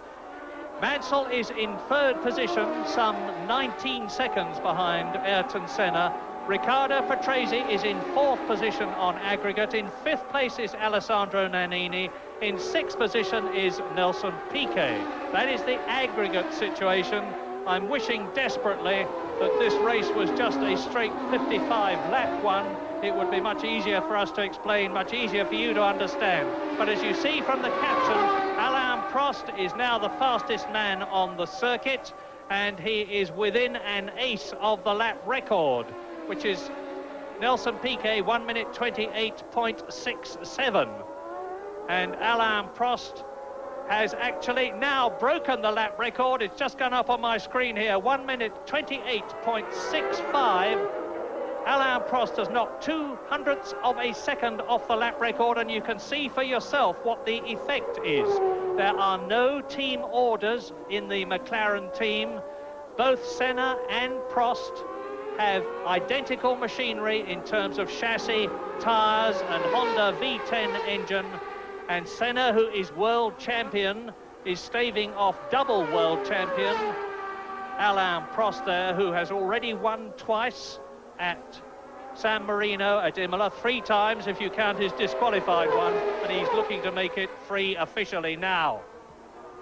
Now, I just noticed, watching the lap times then, that both McLarens were a bit over half a second slower on the lap they've just completed than the previous couple of laps, and that makes me suspect that possibly the dreaded Lamborghini engine is throwing oil out on the circuit, a policy that it pursued religiously throughout all the qualifying sessions, much to everybody else's annoyance. It was spreading a thin coat of oil all the way around the track. But in fact, it's not as much of a joke as it was thought by a lot of people when they announced their engine, because it certainly seems to have plenty of power. It's very new, it doesn't run for very long, but when it runs, it seems to have plenty of power. So of these two, and look at the way Prost is going, but as I have said many times before, catching is one thing, getting past is another. And Prost has got to be a very daring man to get past Ayrton Senna. Now, race order in this race. It is Senna leading. Prost is in 2nd place. Patrese is in 3rd place, just ahead of Mansell in 4th position. In 5th place is Alessandro Nannini. In 6th position is Nelson Piquet. In 7th position is Derek Warwick. In 8th position, it is Larini. And in 9th position, it is now Johnny Herbert. So Johnny Herbert is climbing up through the field, and Prost is climbing up onto the gearbox very shortly of Ayrton Senna's McLaren Honda. And this is certainly confirmation of the fact that Alain Prost, 35 times a Grand Prix winner in this Grand Prix, has lost absolutely none of his motivation. And this is his 137th Grand Prix. Into the Aqua Minerale and out. The 2 McLaren Hondas. Senna leads, Prost 2nd. Yes, I certainly confirm that. Prost is really a different animal to the one he was this time a year ago. His motivation is now as strong, if not stronger than ever, and believe you me, he feels that he can beat Senna for the championship this year, and he's going to do everything he possibly can to do it. The problem at the moment is, of course, Senna will not be easy to pass. The cars, of course, same engine, same aerodynamic setup, he'll have no straight line speed advantage, so he's going to have to try and harry Senna into possibly an error, or else just snap at his heels for the whole race and try and find a way around. Johnny Herbert is now 11th overall in the combined races, 9th on the road, and really getting settled into Grand Prix racing very well indeed. I remind you that this race is of terrific importance to Ayrton Senna, because Prost, by finishing 2nd in the Brazilian Grand Prix, scored 6 World Championship points. Senna, by being involved with that coming together with the unfortunate Gerhard Berger, scored no points, And now you see the battle for third position in this race, and to some extent, to a great extent, the battle for third on aggregate. It is still Riccardo Patrese, third in this second leg, keeping ahead of Nigel Mansell, who is actually closer than he was last time we saw him. But Mansell is half a second ahead of Patrese on aggregate. Race order this race: Senna, Prost, Patrese, Mansell, and in fifth position it is still Alessandro Nannini. In sixth position it is still Nelson Piquet. Yes, and that half second by sitting behind Patrese is not going to make Nigel feel at all comfortable, but he's got a big problem to find a way round Patrese unless Patrese can be persuaded to make error. And there now Prost needs to be a little bit closer than this to have a go at Senna. It's as close as he's been, but he really needs to be within 2 or 3 car lengths, not the 7 or 8 that he's back now, to be able to attack him at the end of the straight. But Mansell has got a very definite problem with Patrese, because it's quite clear that the Williams is every bit as good, if not better, than the Ferrari in straight line speed. Well, now the excitement is really starting, because Prost is almost in a passing position to take Ayrton Senna, and the Brazilian will be well and truly aware of that. He will see the red and white McLaren of his teammate big in his mirrors.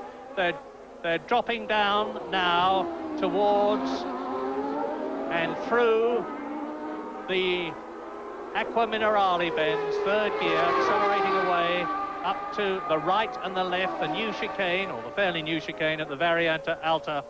Now building up speed as they drop down again towards the bridge, underneath it at about 155 miles an hour. There, as they dip momentarily out of our sight going away, come back now to the Rivazza, and Prost is definitely going to be in a passing situation. Whether or not he's able to do it remains to be seen. We rather doubt it. James is shaking his head. And as they come through to complete the lap. Race order at the present moment, this race. And the captions you're going to see continually are aggregate captions. But as they complete the lap, which they've just done, it is Senna leading, Prost second. Still the battle we're waiting for between Patrese and Mansell for third place in this race. And there's a tremendous gap now between the McLarens. And it's still Patrese and Mansell as they go past. And once again, Prost is easing up. Patrese third, Mansell in fourth place. Nannini goes through in fifth position, not so very far behind Alessandro Nannini. There are Patrese and Mansell. Nelson Piquet is in sixth position, and in seventh position it is Derek Warwick. Yes, and that is the closest that Mansell has been to Patrese as they crossed the start-finish line, came past the pits as we saw them, and that is certainly a big testimony to the power of the Renault engine, because Patrese actually pulled away from Mansell on the straight, despite the fact that the Ferrari was going through the hole in the air made by the Williams. So there's no doubt that Renault have delivered a very good engine to the Williams team. And Thierry Boutsen, of course, fairly conspicuous by his absence amongst the front runners, is actually in 8th place at the present moment. So the Williams Renault of Thierry Boutsen not going as well as Patrese's. That is one of the Lotus Judds. I can't see which one because I can't see the number and I can't see the driver, but I suspect it's Satoru Nakajima, because Piquet went past us all right on the previous lap, in which case the Japanese driver, who finished well down, 24th on the grid, although he was 10th in the warm-up this morning after they had corrected a problem, looks as though he is out of the race. But still, the race at the front, with now Senna leading Prost on aggregate by 3.6 seconds.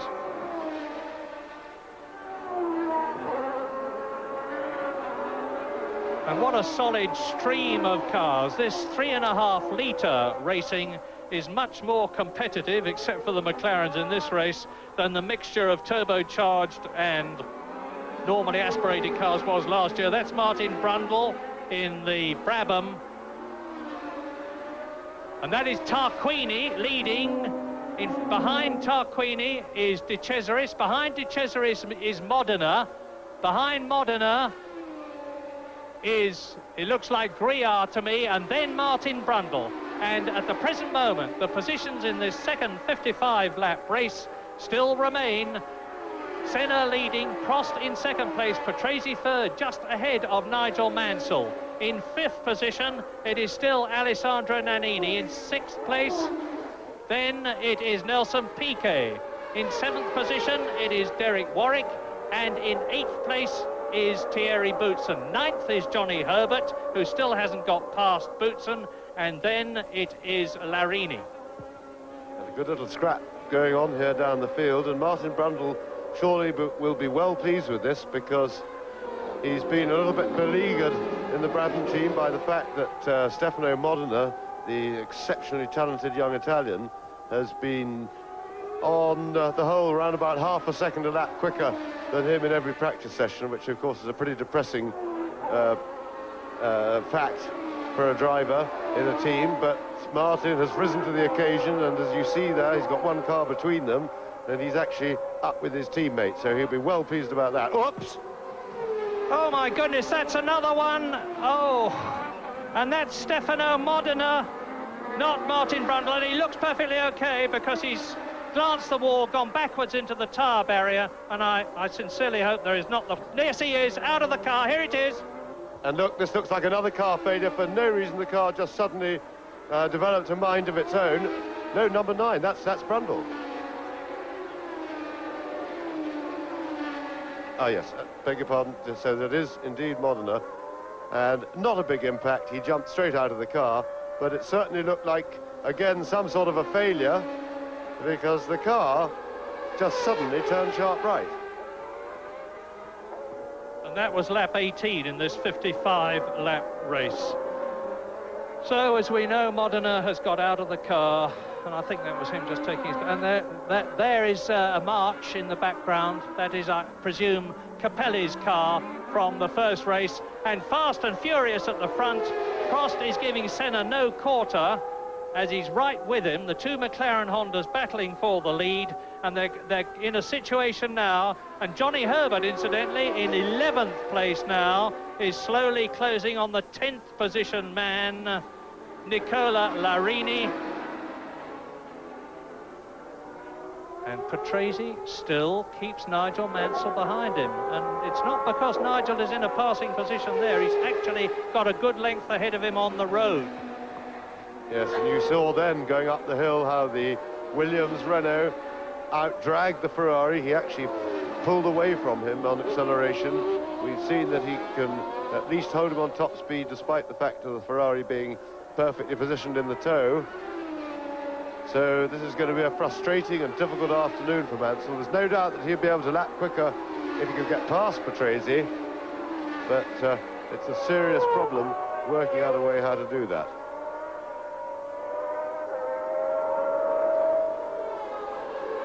Johnny Herbert at the moment some 8.5 seconds, and Mansell jumped him.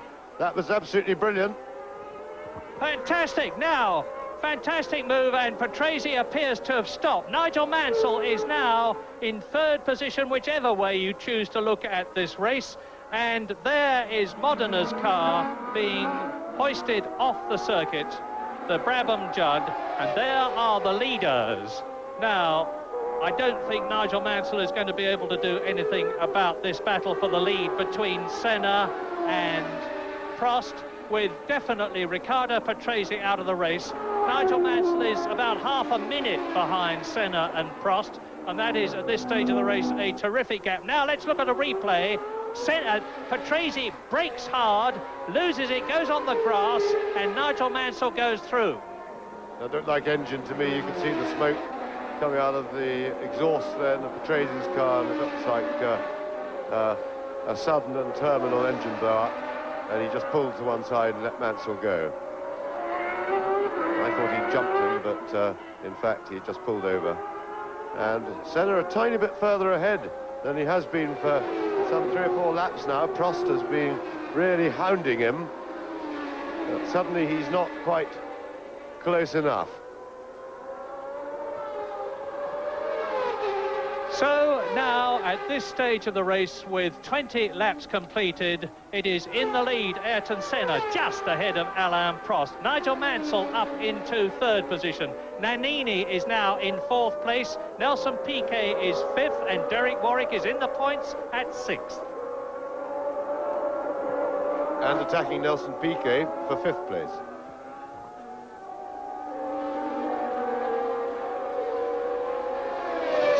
Mansell goes past our box, the engine of his Ferrari sounding crisp. That is the remaining Brabham of Martin Brundle, and he's being caught by Senna and Prost. This is Prost's, or could be his, opportunity, although Senna is well known, especially from last year, for being brave when it comes to diving through to lap people. And Prost last year said, I've been racing. Now Mansell going suspiciously slow there. Mansell looks to me as though he is out of the race. Yes, the Benetton is past him. Now Piquet is past him. And Nigel Mansell sadly retires from his second Grand Prix for Ferrari. But perhaps in some ways he won't be too unhappy. No, I'm sure. And he was being pretty frustrated behind Patrese. But this circuit now taking its toll mechanically. We know that Imola is very hard on transmission, hard on brakes, and high on fuel consumption. Well, obviously it's not a fuel problem yet. And there's the battle that they've caught. Martin Brundle busy battling away, letting Senna go, and as a proper driver should, he was aware of the leaders coming up behind him and did not interfere with their battle. That was good driving by Martin Brundle, because he was pretty busy with his own battle, and it's quite easy not to notice the leaders coming up on you. And as Senna closes up to catch and lap the Dallara, Nigel Mansell walks in perfectly okay, just the Ferrari that's stricken, not Mansell.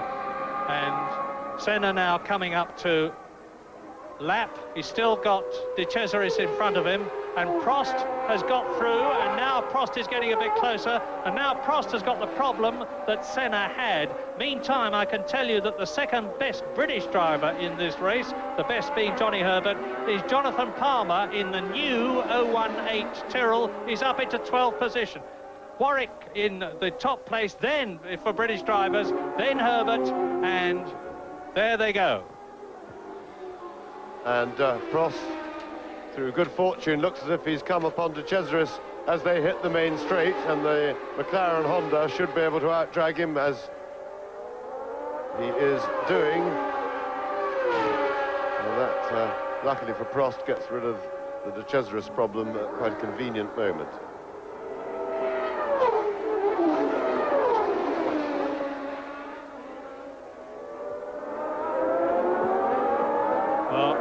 Prost has got an opportunity now to catch and get past the Dallara. They're coming up the climb from the Tosa.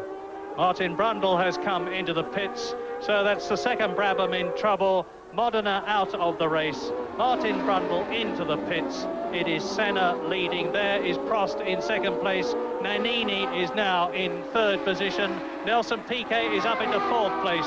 Derek Warwick is in fifth position. Thierry Boutsen in the sole remaining Williams Renault is in sixth position. Then it is Eddie Cheever in seventh place. Eighth is Nicola Larini. And in ninth position is Johnny Herbert.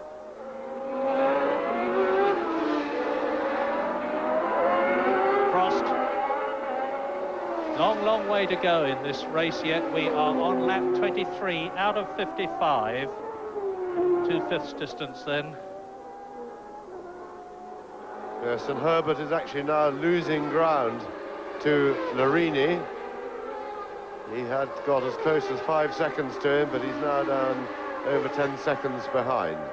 So we'll keep an eye on that to see if maybe Herbert's got a problem.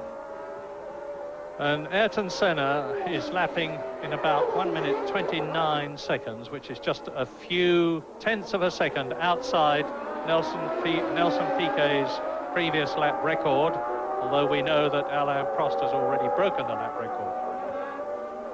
And as we saw last year, Senna is getting the better of the traffic. He's used the traffic well to be able to open a little bit of breathing space to Alain Prost, because I should think he was feeling a bit uncomfortable. Prost had, after the first 3 or 4 laps of the race, when Prost had let him go off to a quick start, Prost had then relentlessly reeled him in and was starting to harry him a lot, and the traffic's given him just that little bit of a breather. Now, to emphasise the situation where the two McLarens are so much in command of this race, as they were in command of most races last year, as Alain Prost goes through in second position there, he is some 5 seconds behind Ayrton Senna, and Nannini in third position is some 48 seconds behind the race leader. Prost has got to get through and lap now, but Senna has got to do the same thing. And in fifth position behind Nelson Piquet, Derek Warwick. Sixth is Boutsen, seventh is Chiva, eighth is Larini. A fine drive by the Italian in the Osella. And in ninth position it is Johnny Herbert. And Ayrton Senna has lapped everybody up to Johnny Herbert, who is in ninth position. He's lapped Tarquini, who is 10th, Caffey, who is 11th, De Cesaris in the second Dallara, who is in 12th position. There are going to be a lot more retirements in this race before it's finished. We're not expecting any tyre changes. That was the McLaren pit crew you saw there. Neither Goodyear nor Pirelli, who share the drivers in Grand Prix racing these days, are expecting anybody to stop for tyres, but you've always got to be ready. You never know. This is a circuit which is notorious for lacking grip. It's got a new compound, and there are a lot of problems of lack of grip during practice. And Derek Warwick in 5th place sounds very sick. On the car sounds very sick, but I suspect it's a broken exhaust, because that's about the only thing that can make it sound so horrible, and still, you know, just a cracked exhaust pipe, and still allow the engine to function reasonably well. So despite the horrible rough noise, he's still holding his own very well in 5th place. As Nannini goes through, the third place man, Alessandro Nannini, 6th in Brazil. In last year's, the 1988 Benetton Ford, neither the new chassis nor the new Ford engine. And there's the confirmation of the gap. You see Alain Prost, who is in second place, 50 seconds ahead of Alessandro Nannini, and that is about 2/3 of a lap. And we are now on lap 26 of this second race within a race. And there goes Alain Prost now. He's got a fairly clear circuit in front of him as he drops down into the Acqua Minerale, climbs up. That is where Riccardo Patrese went off in the Brabham some years ago in the lead, and got a tremendous cheer for going off from the Italian crowd, because although he was Italian, he was not in a Ferrari. And dropping down now from the Acqua Minerale and the Variante Alta to the Ravazza again. And Prost has got to put on a charge now if Senna is not to get away from him. And Senna is coming up to take Gugelmin in, and Prost is once again catching him. Well, Gugelmin should let him through, because they're friends from way back. And this is a chance. It'll be interesting to see if Prost can slip in a new lap record. He's got a little bit of clear air. He's got some ground to make up. And we'll see if he can respond. And didn't really need to say it, did I? He's just broke that. That was the new lap record. 1 minute 28.066. That's half a second, nearly half a second quicker than the one he set about 6 or 7 laps ago. So Prost, as soon as he gets a clear road, would seem to be the quick man today. He seems to be able to go quicker than Senna, but of course he starts behind Senna in this battle. Not only has he got to pass him, he's got to get 3.5 seconds or so ahead of him before he actually leads the race.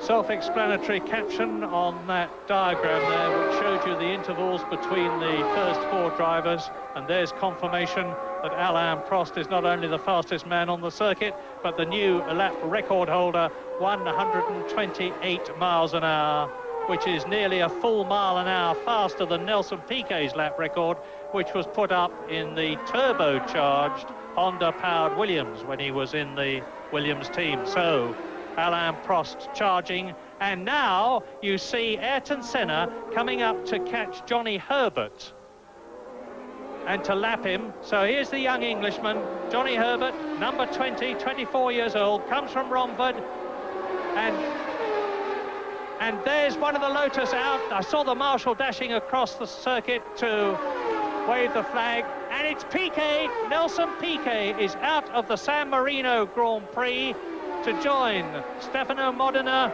Patrese, Nigel Mansell. Now Nelson Piquet is out, and Senna has lapped Johnny Herbert, and that means to say now Senna leading, Prost in second place, Nannini in third position. Up into fourth place comes Derek Warwick. Up into fifth position comes Thierry Boutsen, and up into sixth position and on the leaderboard in the points again, Johnny Herbert. And that was interesting to see the way Senna was able to simply outrun Herbert's Benetton Cosworth down the straight, and that must make Herbert look forward to his new Ford engine, and once they get it running, as soon as possible.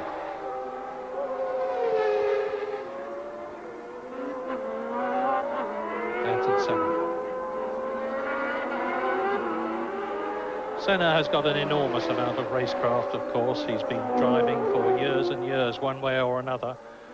20 years he has been racing out of his 29 years, because he started in karts years ago, went up to Formula Ford, then to Formula 3, successful in every category, and then into Formula 1 with the Tolman team. And now you are looking at the Dallara and the Benetton, and in the first to sixth positions in this race we have Ayrton Senna, followed by Alain Prost.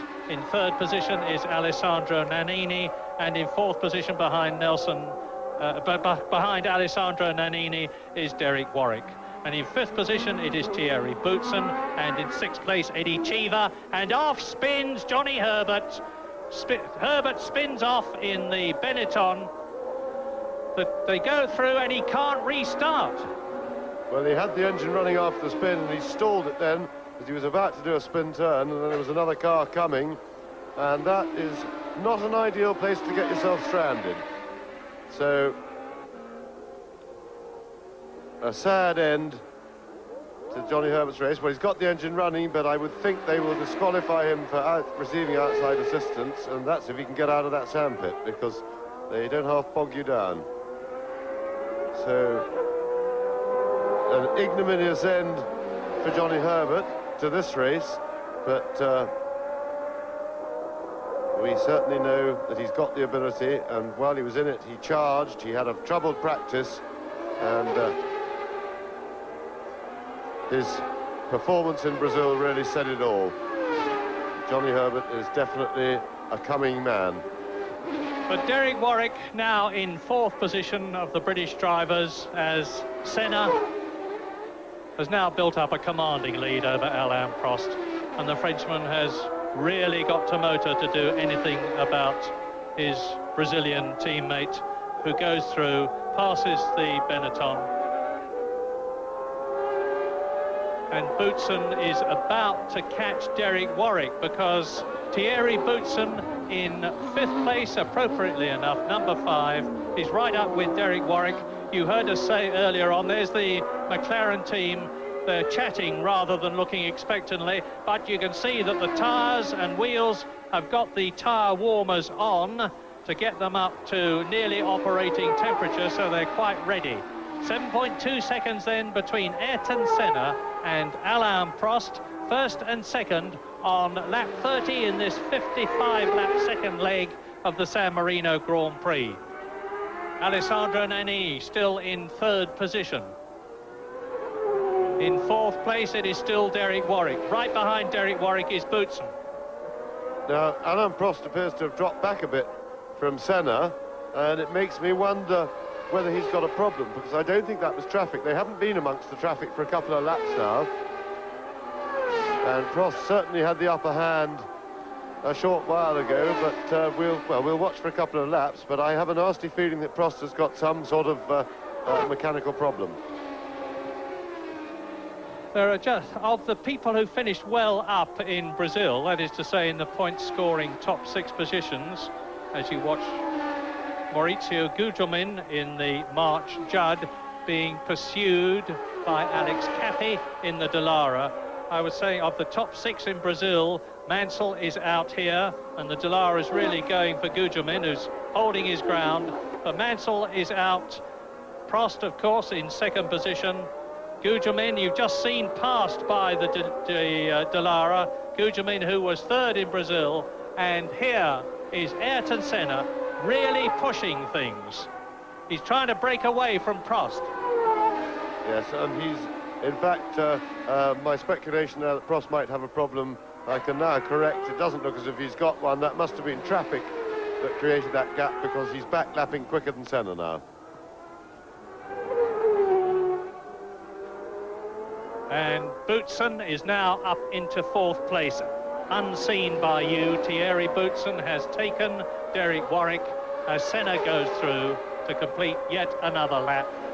It looks as though he has got his next Grand Prix victory very much within his grasp. He's 1:14, the same number as Nigel Mansell. Alain Prost, another lap record, 27.708, 128.5 miles an hour. So Prost has lost nothing in terms of performance, and now he's got to do something in terms of gap. Yes, well, the last 2 laps, he's been 0.2 of a second quicker than Senna on both of them. The problem is, of course, that I don't think that that's a big enough performance differential for him to be able to pass Senna without at least persuading Senna to make some sort of a minor mistake. Because it's too evenly matched, and it's clearly a big problem for Prost, and Senna is nowadays too experienced, I think, to be pressed into a silly mistake. Race order, lap 32, Senna leads, Prost 2nd, Nannini 3rd, Warwick 4th, Boutsen 5th, and Eddie Cheever in 6th position ahead of Larini, who is in 7th place. Jonathan Palmer in the new Tyrrell 018 that we have not screened is up into 8th position. And now Boutsen on aggregate is ahead of Derek Warwick.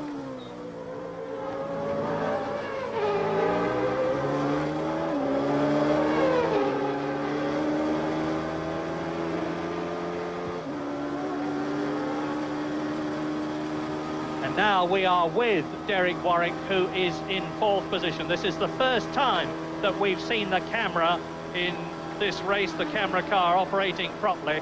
And it's Eddie Cheever, my apologies, I just see, but Eddie, both the arrows have got cameras on them. And Eddie Cheever then, who is in 6th position behind Thierry Boutsen. If you see a car in front, unless he's lapping him, it's Thierry Boutsen.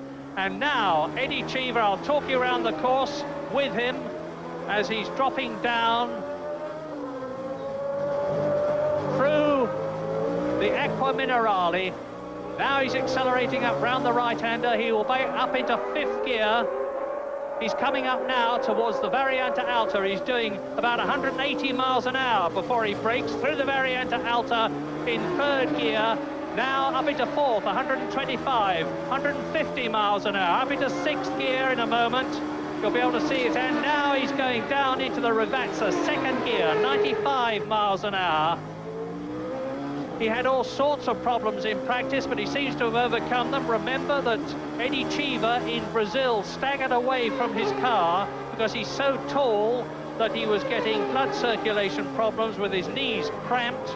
I'm glad to say that Arrows have fixed the car for him, and there is the situation on your screens. That is the aggregate situation, and you can see the McLaren of Ayrton Senna, race leader, going round the left-hander at Tosa to climb up towards the Piratella again. And Ayrton Senna has just gone round in 1 minute 27.75, which is actually slower than Alain Prost's lap record, but he still leads. Yes, and Prost still lapping marginally quicker than him, but it's only the odd 1 or 2 tenths of a second per lap, so he's chipping away at that lead. But Senna really is in the comfortable position at the moment of being able to control the race from the front, because although Prost appears to be able to go a little bit quicker than him on the road, that isn't enough to be a serious threat, and the advantage of leading far outweighs the fact that Prost is lapping a bit quicker. And we're riding with Eddie Cheever yet again. Now you get experience of what it's like to travel in a 3.5 litre, over 600 horsepower Ford V8 powered Arrows. Yes, and that is a very good shot of just how much reaction comes back through the steering wheel, how bumpy and buffety the ride in a Formula One car is. These cars have very little suspension movement indeed nowadays, and that is because they depend on keeping the ride height, that is the gap between the bottom of the car and the road, as small as possible and as constant as possible. Therefore, suspension movement is obviously a disadvantage if the car goes up and down, because that affects the aerodynamics. And so they are on pretty much solid suspension. And if you look at the way the steering wheel jumps about in his hands,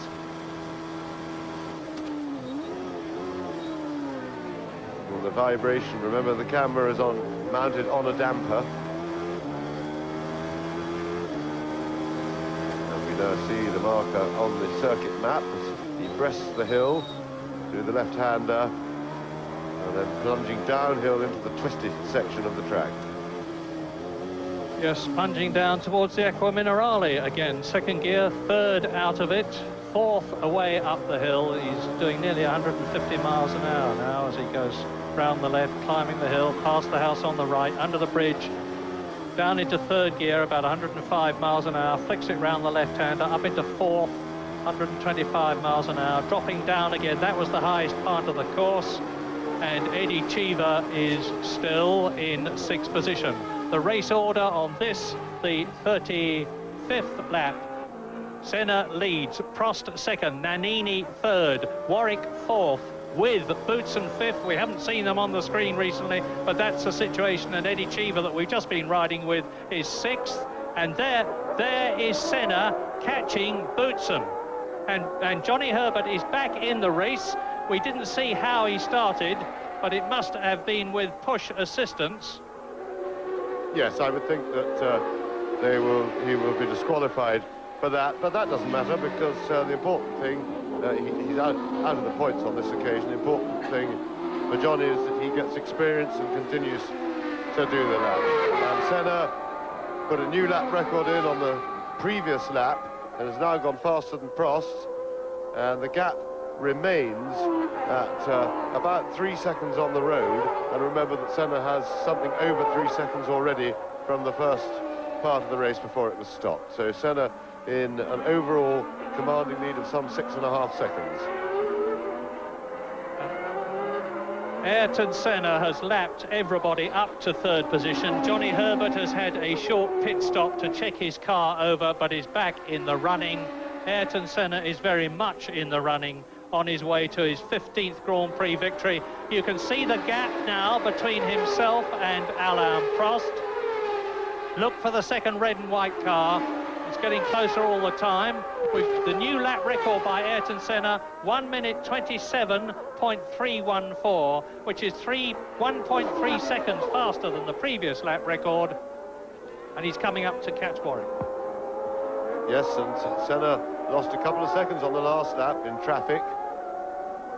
And this would normally be a situation where you'd say that Prost might be able to take some advantage, but of course we know from last year that Senna has been by far the superior driver in dealing with the traffic. And if any one fact was the difference between winning and losing the championship in their head-to-head battle last year, it was that. The fact that Senna could get through the traffic much better, with much more bravery, and prepared to take more risks, with which he got away, than Alain Prost. 1.6 seconds, nevertheless, between Senna and Prost. Senna has broken clear. Prost is charging, but you can see where he is in the traffic. Ayrton Senna has got a clear lap in front of him, and Alain Prost has got one car, and it's that of Thierry Boutsen in front of him, then the Delara, and then another one, which is Derek Warwick. So Ayrton Senna has definitely got the advantage. And almost unnoticed in all the excitement, Jonathan Palmer, yet another gritty drive, has now moved up into 7th place and is therefore threatening to get amongst the points. Jonathan Palmer in what is not too competitive a Tyrrell car, sufficiently slow that Michele Alboreto in his Tyrrell missed qualifying for the race, and but despite that, Palmer is up into 7th place.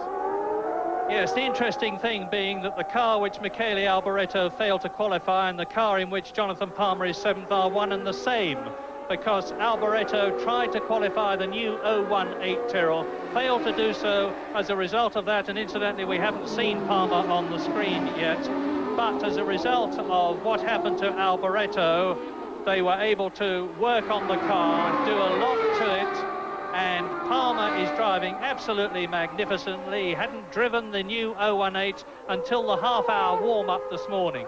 When he got in it, he said it is like chalk and cheese. This year's car, in terms of comfort and cockpit layout, is vastly superior to last year's, and the performance is exactly the same. Designed by Harvey Postlethwaite and ex-Ferrari aerodynamicist Jean-Francois Bigot. But there's the leader, and you can see that Prost is still bottled up. He hasn't got ahead of Boutsen, never mind Warwick. Now this is very interesting to watch the Williams and McLaren and compare them for straight line speed. They certainly have got the impression that the Renault V10 is very powerful. We know there's nothing too much wrong with the Honda, and yet Prost was unable to reel Boutsen in on the straight then, despite the fact he was in the hole in the air, and he was unable to do Warwick either. So, but on power up the hill he's got him. Yeah, and Boutsen has got ahead of Warwick. So, race order now. Ayrton Senna leads. Prost is in 2nd place. Nannini is in 3rd position. Boutsen up into 4th position, ahead of Warwick 5th. And now Prost in 2nd place, trying to catch Boutsen. And once again, the traffic has really cost Alain Prost. He is now some 5 seconds behind Senna on the road, all of which he's lost courtesy of the traffic. He's finally broken clear, but it'll take him 6 or 7 laps going really charging just to get back to where he was a couple of laps ago in relation to Senna. So Senna's willingness to take a chance, dive for small gaps in the traffic, once again has really helped him. And Senna has lapped everybody now up to Alessandro Nannini. This is a replay of the 1988 story, which we had 15 times out of 16 races. The one or other or both of the McLarens way ahead of the opposition. And as was the case in the majority of races, it is Senna leading Prost, notwithstanding the fact that Prost scored more World Championship points than Senna last year. He ended up 2nd in the championship. And Prost now has got a clear circuit, so has Ayrton Senna.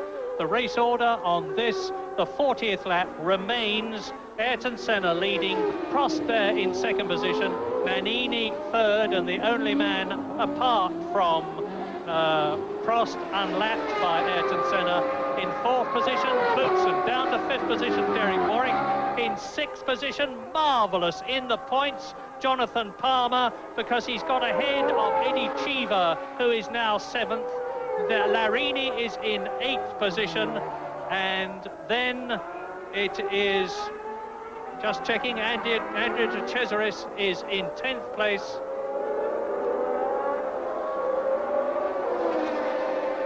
And I missed Tarquini, I'm sorry. Tarquini is in 9th position, driving for his first race in the AGS.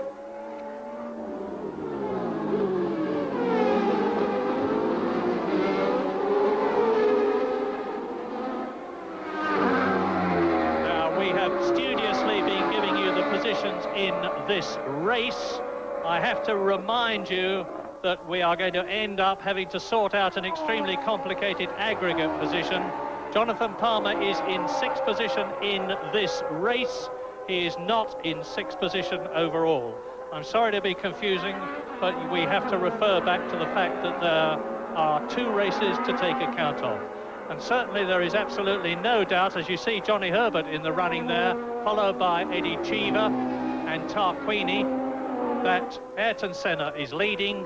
Alain Prost is 9.5 seconds behind him over the total distance that they have covered so far. But in this second leg, we are on lap 41, as you look at Eddie Cheever. That's Larini. We haven't seen much of Nicola Larini, but there he was, with Tarquini now ahead of him.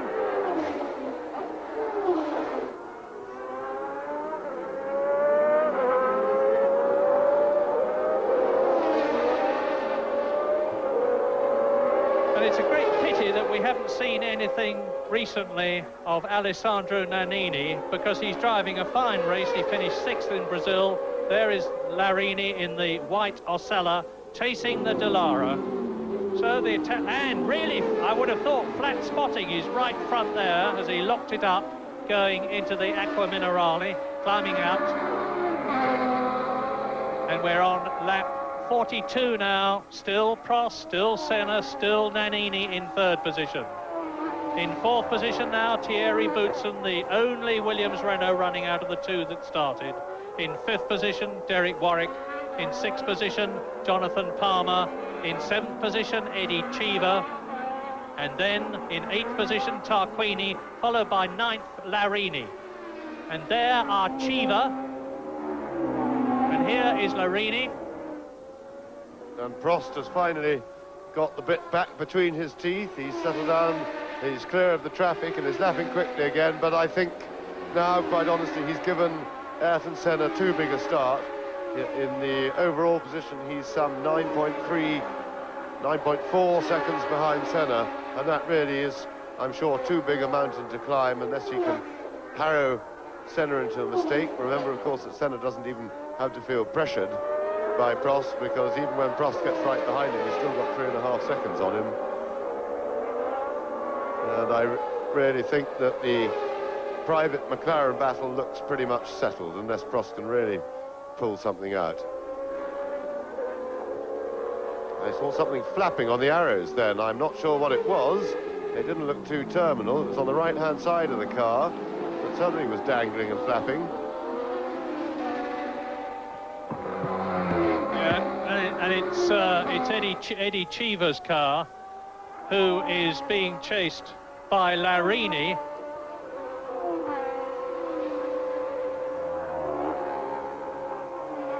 So, race order, lap 43, no change at the first 3, and...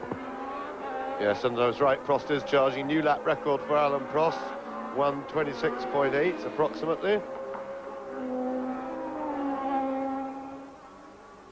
But even consistent lap record breaking by Prost is only going to chip away at the relatively comfortable lead that Senna has got. Yes, Ayrton Senna is very definitely now commanding the race from the front on the 43rd lap in this 55-lap second leg. He's got a nearly 9-second lead on aggregate. He will be getting his pit signals and radio signals. Prost spins out! Alain Prost spins right out. Now, this is going to blow things wide open, but he manages to keep motoring. He had some momentum, kept the car going on the grass, and that was a masterly bit of thinking. It's a very rare mistake. We don't often see Prosty spinning like that. And here, let's have a look at it again, but I don't think one can say anything but an error of concentration. Nothing appears wrong. He just turned in a bit sharply and failed to keep hold of the back of the car. And that surely has decided the result of the race. He kept the engine running, of course, very professionally, but that surely has decided the result of the race as far as the first 2 are concerned, because I don't think now that Prost will chase Senna even. I think he'll settle for second, which, of course, for the time being, will give him a lead in the championship of some 6 points. Yes, and they're going out like flies at the present moment, because that is Louis Sala in the Minardi, and I think this is a replay of Prost coming up. Let's see as he goes into the left-hander. You'll see the back of the car step out. Yeah, well, Mike Doosan suggests to me that maybe Prost had a brake problem. That's certainly a possibility. The other thing, I see other people off the track, maybe there's a lot of oil suddenly gone down. But at the same time, Prost of all people, we'd expect to spot that sooner than most. So he gets away again, and in the meantime, he's now some 15 seconds behind Senna in the race. Of course, Prost's second place is absolutely secure, so long as he has no mechanical problems or any more silly spins. Well, Prost has got it going again. He got away well. It was lucky for him that it wasn't wet, because if that grass had been wet, even if he hadn't hit the wall as a result of increased momentum when he hit the grass, he would have certainly not been able to get the car going again. So Ayrton Senna now has well and truly got it made. There's the gap, 22 seconds now between Ayrton Senna and Alain Prost, with Alessandro Nannini still in third position, Thierry Boutsen still in fourth place, Derek Warwick in fifth position, and Jonathan Palmer in sixth place in this, I emphasize again, the second leg, and it's not necessarily going to end that way when they aggregate the first leg and the second. And there's the going off that you saw. It's Andrea de Cesaris, who is not unknown to television viewers in terms of leaving the course, having a little rally cross with the Minardi coming out of it worst, de Cesaris motoring serenely onwards. And he's come out of some really horrifying looking bangs in the past. Many of you remember that one of his in the Ligier, which went end over end over end, and he undid his seat belts, got out and walked back to the pits. And we are now on lap 45, lap 46 we are on, 45 completed. Senna leading, Prost second, Nannini has been lapped. Only the two McLarens are going to go the full race distance. And one must say that this is an incredible testimony, not just to the strength of the administration and the organisation of the McLaren team and to the dominance of their two drivers, but to the fact that McLaren have produced as magnificent a chassis under the leadership this year of Neil Oakley, who has headed up the design team. He hasn't designed the car himself, it's a team effort, and the Honda engine, because this year it's a V10 3.5 litre normally aspirated engine that Honda have produced specially for this formula, and in this race it has been every bit as dominant as their 1.5 litre turbocharged V6 engine was last year. A lot of people after Brazil were saying that the dominance of McLaren had been broken by Ferrari. They overlooked the fact that Ayrton Senna, who is leading here and that we're looking at now, was taken out. Whether it was his fault or Berger's is debatable, but he was taken out on the first corner of the Brazilian Grand Prix and therefore didn't finish.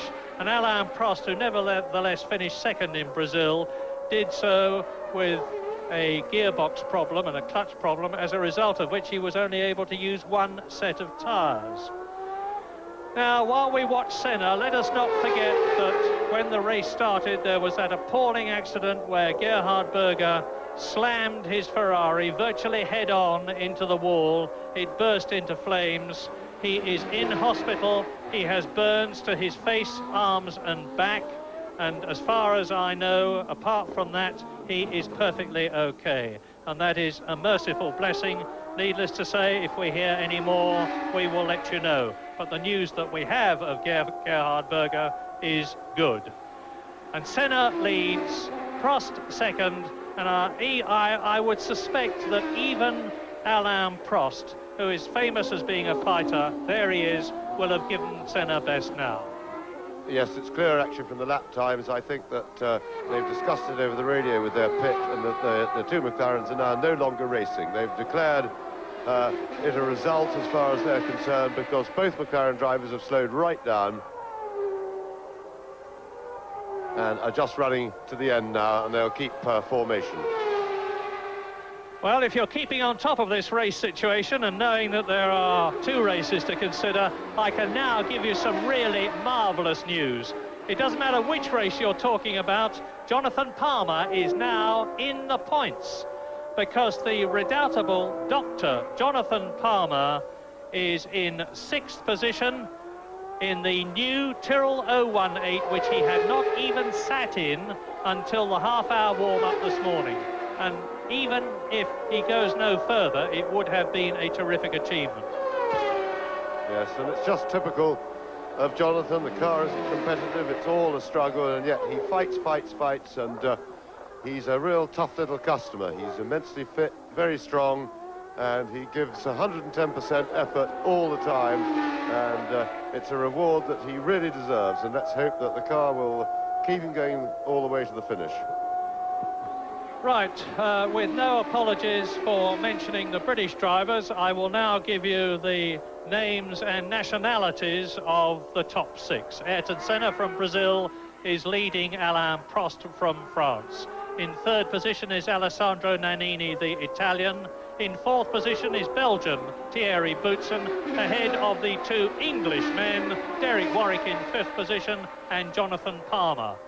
So Alex Caffey is going well, but not well enough, because Jonathan Palmer is ahead of him, and it looks now, if he can just keep it going a bit longer, as though he's going to finish there, because we're on lap 49. Race order, Senna has completed his 48th lap. We're still waiting for Alain Prost to go through. You're looking at the race leader, Ayrton Senna, as he's gone round the Tosa bend and climbing up towards the Piratella again. He is, I said, on his 49th lap. There is an enormously long and ever-increasing gap between him and Alain Prost. It's some 36 seconds now. So this quite incredible Brazilian, Ayrton Senna, has really got things in an iron grasp. McLaren Honda leads, McLaren Honda second. Alessandro Nannini in the Benetton Ford is in 3rd position, but has been lapped. And in 4th position behind him, Thierry Boutsen in the Williams Renault. In 5th position, it is Derek Warwick, and as I told you, in 6th place, it is Jonathan Palmer. 7th is Tarquini. In 8th position, it is Andrea De Cesaris. 9th is Larini. In 10th position, Eddie Cheever, who has dropped back a lot, of course. In 11th position, it is Alex Caffey, and there are only 11 runners now in very much the closing stages of the race. And we see now, for the first time for a long time, Alessandro Nannini, an Italian in Italy, who is in 3rd place. If he stays there, he's going to have finished in the points in the first 2 Grand Prix of 1989. Brazil, he was 6th, and he's showing every sign of finishing 3rd here in Italy at Imola in the San Marino Grand Prix. And Jonathan Palmer still has work to do to secure points for 6th place, because although he's not close to Alex Caffey on the road, there is only some 3 seconds separating them in the aggregate times, and Caffey behind him in 7th place, and will, if he's being in form, will be fighting to try and get rid of those 3 seconds. The only thing that Ayrton Senna has got to worry about now is that nothing goes wrong with the car or the engine. And since Honda brought 6 different engine configurations here to Imola to test for 8 days before official practicing even started, and selected the best one to give enough power and the best possible engine response, and we know that the chassis is good, it seems very unlikely that any trouble will strike him. Yes, and I think I have to concur with Mike Dudson about Prost's problem, because it certainly looks as if he does have brake problems now. He's slowed right down. He's clearly not racing, but then, of course, he doesn't need to, because 2nd place for him is absolutely assured, so long as he can get the car to the line in one mechanical piece, which obviously is his main concern now. Larini, by the way, who you haven't seen recently, is driving an Osella which is sounding very sick indeed. It's rumbling considerably as he goes past us. And so is Eddie Cheever. He sounds to me as though he's got some sort of an engine problem. But now on the 51st lap in this 55-lap race, Senna leads Prost. Still a lap ahead of Alessandro Nannini in third place. No change for fourth position, it's Thierry Boutsen. No change for fifth position, Derek Warwick. And no change for sixth position, who is Jonathan Palmer. Now you can see the McLaren there coming up to Johnny Herbert, race leader Ayrton Senna, coming up to Johnny Herbert, who had done so well earlier in the race before he spun off at the Tosa bend. And Martin Brundle, who had got back into the running again, is stopping as he goes past the main grandstand. He was way down in 12th position on aggregate, a long way behind, but now something terminal has happened. There he is, being pushed in. Martin Brundle being retired from the race with, I suspect, an engine problem from the way he stopped and the sound. And the only real battle that's going on at the moment, although it's not a battle between the two drivers on the track, is the one between Palmer and Caffey. And in fact, Caffey is very slightly closer to Jonathan Palmer's sixth place. He's now slightly under 3 seconds behind Jonathan Palmer. Lap 52. Laps 53, 54 and 55 to go still in this second leg, with Ayrton Senna very, very much in command, on his way to his 14th +1 Grand Prix victory. 15, he's already had 14 second places and an amazing 257 points. 31 pole positions, only 2 less than the record set up by the great Jim Clark. This is very much today's driver. He's 29 years old. He's got an enormous amount of racing time ahead of him. René Arnoux, who incidentally failed to qualify in the very much better 1989 Ligier, is 40 years old. 11 years between Ayrton Senna and René Arnoux, and Senna can still go on for a long, long time. I would suspect to rack up eventually more Grand Prix victories than anybody else, and at the present moment that is Alain Prost, and that is Larini out of the race.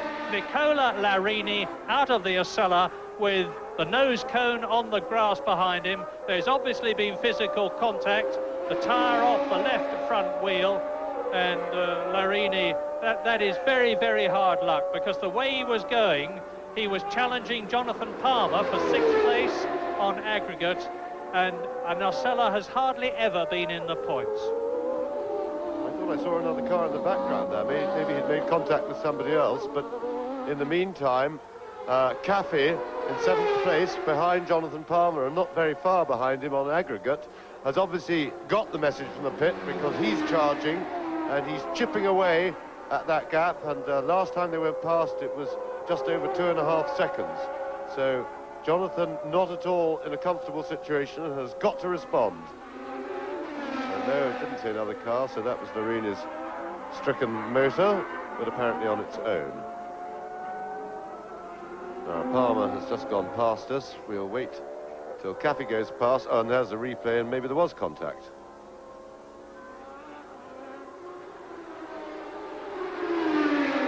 And Caffey has actually dropped back a bit this time, so the gap back to nearly 3 seconds, which should be enough.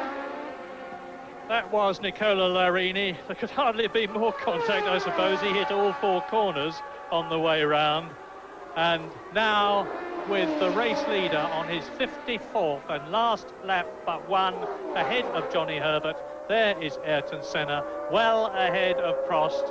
Unless something very dramatic happens in the closing stages of the race, it is going to be yet another first and second for McLaren, and there's nothing very significant about the fact that Herbert has passed Senna. There's no reason why Senna should fight. He's got a tremendous lead. He won't be wanting to do anything that is going to affect adversely his chance to win his 15th Grand Prix. He knows he's a long way ahead of Alain Prost. Nannini is still in third position. Boutsen is still in fourth place. Warwick is still in fifth position. And Palmer is still in sixth place. Yes, Prost has clearly decided discretion is the better part of valour. And with brake trouble, that is not a bad decision at all. He slowed right down. There's nearly a minute behind Senna, but being well over a minute in front of Nannini, it's purely a matter of getting the car round to the finish line, and Mick, but doing everything you can to make sure it gets there. Senna also has slowed right down now. And the important bit is the battle for Jonathan Palmer is having with Caffey, although it's a stopwatch rather than a visual battle on the road.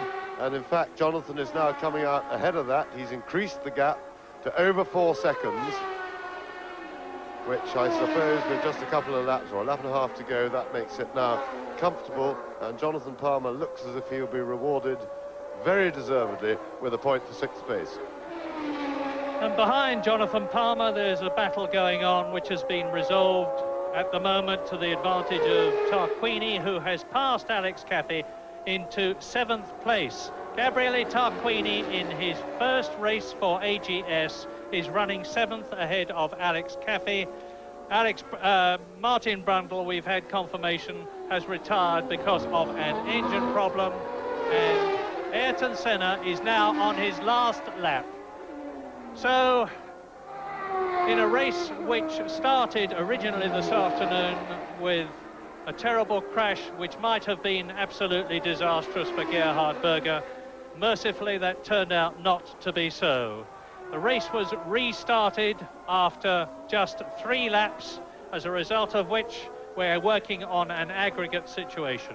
But Ayrton Senna is comfortably on his way to win his 15th Grand Prix. He won here in San Marino at Imola last year, and he's going to win again and make it 2 in succession. He's almost within sight of the finishing flag now. The checkered flag is readied, and Ayrton Senna comes out of the last corner, crosses the line, raises his hand laconically, and there is the checkered flag.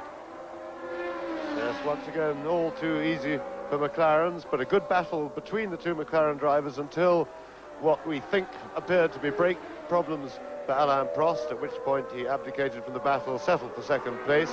We just have to wait and see that he crosses the line. And a tremendous race by Jonathan Palmer, reward for perseverance.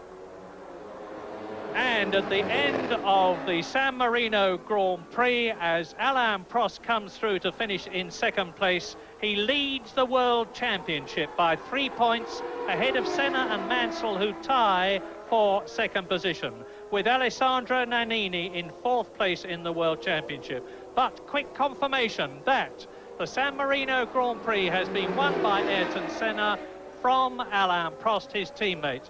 Alessandro Nannini in 3rd position, in 4th position Thierry Boutsen, and then Warwick and Palmer finishing 5th and 6th. All's well that ends well. Gerhard Berger recovering in hospital, and just to emphasise that things are back to normal, a McLaren 1-2. We've just had a report in from the hospital in Bologna where Berger has been taken. It's reported that he's got no more than 1st and 2nd degree burns, which are generally rated as mainly superficial, chiefly to his back but also to his hands and arms. No head injuries, no broken bones, and that is an absolute miracle if you saw the scale of the accident a little bit earlier. La nouvelle Tyrrell à sa première sortie, c'est là aussi prometteur.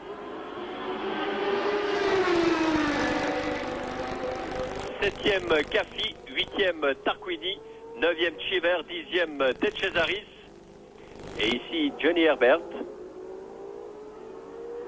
qui se classe à la 11e place. On attend la situation du championnat du monde où Prost prend le commandement avec 12 points devant le duo Mansell-Senna, 9 points. Cela est tout à fait conforme aux prévisions d'un championnat qui devrait être marqué une nouvelle fois par la domination des McLaren Honda. Les Ferrari devant se contenter d'un rôle d'outsider, avec tout de même quelques succès en perspective et un succès enregistré, celui du Grand Prix du Brésil.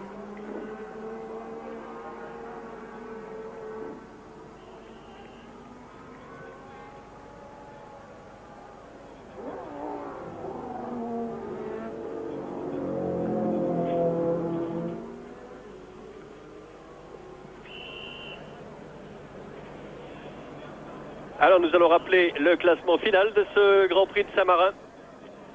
Victoire d'Ayrton Senna sur McLaren Honda avec 40 secondes et 225 millièmes d'avance sur son coéquipier Alain Prost. Troisième Nannini sur Benetton Ford à un tour. Quatrième Thierry Boutsen sur Williams Renault à un tour.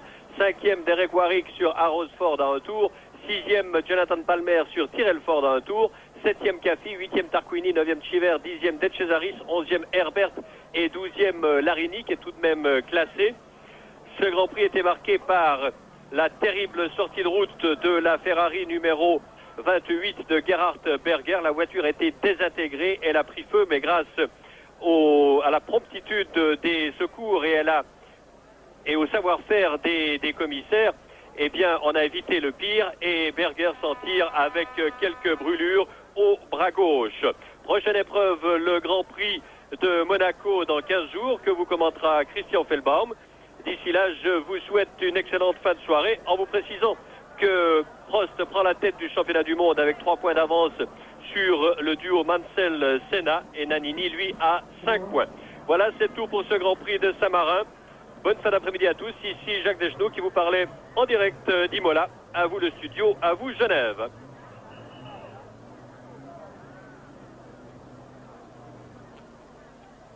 De l'emporter à tout prix et de ne rien négliger, surtout pour y parvenir. Et ça, leurs rivaux européens feraient bien, ou américains feraient bien de s'en inspirer. C'est pas tout à fait le cas à présent, il faut bien le dire. Donc, on peut dire avantage en ce qui concerne le moteur Honda, donc avantage en ce qui concerne le châssis, la tenue de route. Pourquoi le châssis McLaren n'est peut-être pas forcément meilleur que les meilleurs châssis concurrents, mais comme ils ont un petit avantage en puissance, ça leur permet de rouler avec davantage de charge aérodynamique et donc d'avoir un châssis qui procure une adhérence supérieure au châssis de leurs rivaux. Avantage enfin en ce qui concerne l'équipe de pilotes, bien sûr, c'est un lieu commun, mais je crois qu'il n'y a rien de mieux sur le marché aujourd'hui, et sur la piste en tout cas, que M. Senna et M. Prost, si ce n'est peut-être la paire